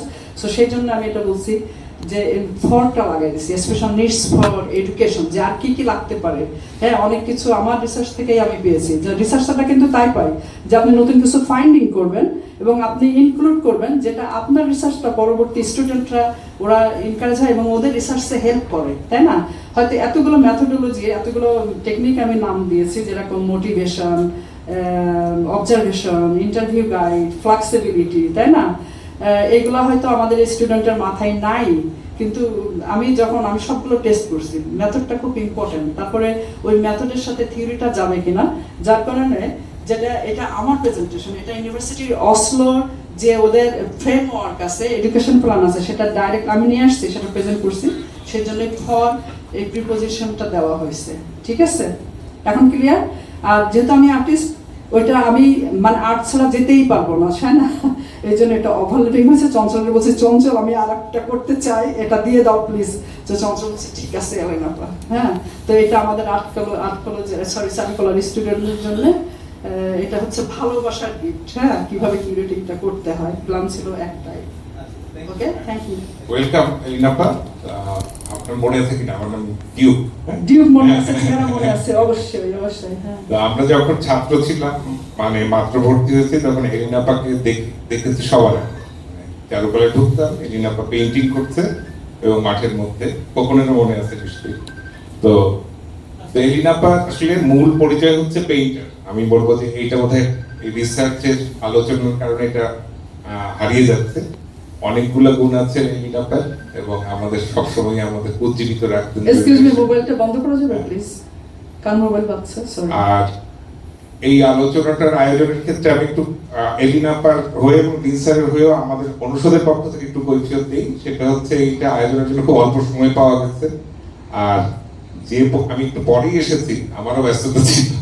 তো যে বড় এরিয়া নিয়ে আলোচনার বিষয়, এটা আসলে 3 দিন বা 4 দিনের একটা আলোচনার সেশন হলে হয়তো বা ওয়াইডলি ডিসকাশন করা সম্ভব হতো এবং আমরা অনেক উপকৃত হতাম। আর আমি বলবো যে এই আয়োজনটাই শেষ আয়োজন। আপা কতদিন আছেন এবার? আমি আমার আসলে প্লেনের টিকিট 21, আজকে 20 না, টুমরো। অ্যাকচুয়ালি টুমরো আমার ফ্লাই করার কথা। তো এই পুরো প্লেনের টিকিটের টাকাটাই লস হয়ে যাবে, কারণ কালকে যাওয়ার মতো ইচ্ছা আমার নেই। ভেরি গুড, তালি দেখি আরো কিছু পাবো আপনাকে। তো আমার মনে হয় এর মধ্যে আমাদের এখানে আর্টিস্টিক ডিপার্টমেন্টের চেয়ারম্যান আছেন কিনা বা বিভাগীয় শিক্ষকরা আছেন, এই ধরনের আয়োজনগুলো কন্ডাক্ট বেসিক্যালি অনুষদের ভিত্তিতে অন্যান্য জায়গাতেও আর্টিস্টিক ডিপার্টমেন্ট বেশি করে থাকে, অন্য বিভাগগুলোরও সুযোগ আছে। আমি বরং এলিনাপাকে আমাদের সবার পক্ষ থেকে ধন্যবাদ জানাই, আর আমরা সবাই একটা হাততালি দেই। হ্যাঁ, নিশ্চয়ই ডিসার শেষ করবে, তারপর তার আগে যেটা হচ্ছে যে আরো কয়েকটা আয়োজন হোক এবং আপনার ফ্রিকোয়েন্টলি ফ্লাইট মিস করুক এবং আবার আসুক, বারবার আসতে থাকুক। এবং আমার মনে হয় আমরা আলাদা আলাদা করে ছোট ছোট আয়োজন করলে এফেক্টিভ এক্সপেরিয়েন্স পাবো। অনেক ধন্যবাদ এলিনাপা। Thank you. সবাইকে ধন্যবাদ। এবং আমি এলিনাপার অনুমতি দিলে আজকে অনুষ্ঠানে একটি কথা বলে শেষ করতে চাই। সেটা হলো আমাদের একটা পরিকল্পনা আছে, আমরা যারা ওই চারুকলা অনুষদের শিক্ষক যারা আছে, অনেক শিক্ষকরা কিন্তু দেশে বিদেশে তারা অত্যন্ত সেমিনার, সিম্পোজিয়াম, আর্ট ওয়ার্কশপ, এমনকি উচ্চতর গবেষণা সবগুলো করে আজকে আমাদের দেশের খ্যাতনামা শিল্পী হয়েছেন এবং আন্তর্জাতিক মানেও ওনারা পৌঁছেছেন। তাদেরকে নিয়ে আমরা ধারাবাহিকভাবে সময় সুযোগ মতো যেমন আর্টিস্ট টক করবো, তাদের এক্সপিরিয়েন্সগুলো শেয়ার করবো। যেমন এবারে 21 পদকে পেয়েছেন যে professor doctor Abdul Sattar sir, তিনি ফুল ব্রাইট স্কলারশিপ নিয়ে আমেরিকা গেছেন, কোরিয়াতে পড়াশোনা করেছেন, ইন্ডিয়াতে পড়াশোনা করেছেন। তো ওনারা একদম বয়স শেষের দিকে চলে এসেছে। ওনাদেরকে নিয়ে আমাদের শিক্ষার্থীদের সামনে 1 ঘন্টার সেশন করবো আর্টিস্ট, ওনাদের জার্নি, কিভাবে ওনারা আসলে এত বিখ্যাত হয়ে উঠেছে, শিল্প, জীবন এবং কর্ম, শিক্ষা, গবেষণা সব দিক থেকে আমরা এটা করতে চাই। আমি আমাদের যে স্যার আছেন, পরিচালক স্যারকে আমরা, উনি যদি সময় থাকে ওনাকেও আমরা ইনভাইট করবো। এমনকি ওনার টিম আছে, টিমের অন্যান্য সম্মানিত যারা আমাদের সহকর্মী আছে, ওনারাও আমাদের সাথে থাকবেন এবং এই সেশনগুলো চলবে। কারণ আমি মনে করি আমাদের আসলে জানার তো শেষ নেই। আমাদের শিক্ষার্থীদের নতুন করে যত জানতে পারি, যত আলোচনা করতে পারি এবং যারা অভিজ্ঞতা শেয়ার করতে পারি, এটার ভিতর দিয়ে আমরা চলবো। এলিনাপাকে সর্বশেষ অসংখ্য ধন্যবাদ জানাচ্ছি আপনার অনেক আলাপ আলোচনার জন্য। আর ক্ষমা চেয়ে নিচ্ছি, এলিনাপার 2টা টপিক এখানে এলিনাপাকে সংক্ষিপ্ত করতে বলা হয়েছে। এক্সিবিশন ম্যানেজমেন্ট এন্ড কিউরেটিং জায়গাটা এলিনাপা কিন্তু আসলে বলতে পারে, সময়টুকু পান। তো আমরা চেষ্টা করবো পরবর্তীতে যদি কোনো সময় থাকে নিশ্চয়ই আপনি আবারও আপনার সাথে আমরা খোলামেলা আলাপ দেয় এবং আলোচনাতে যাবো। তো সবার প্রতি ধন্যবাদ এবং কৃতজ্ঞতা। আজকে অনুষ্ঠান এখানে শেষ করছি।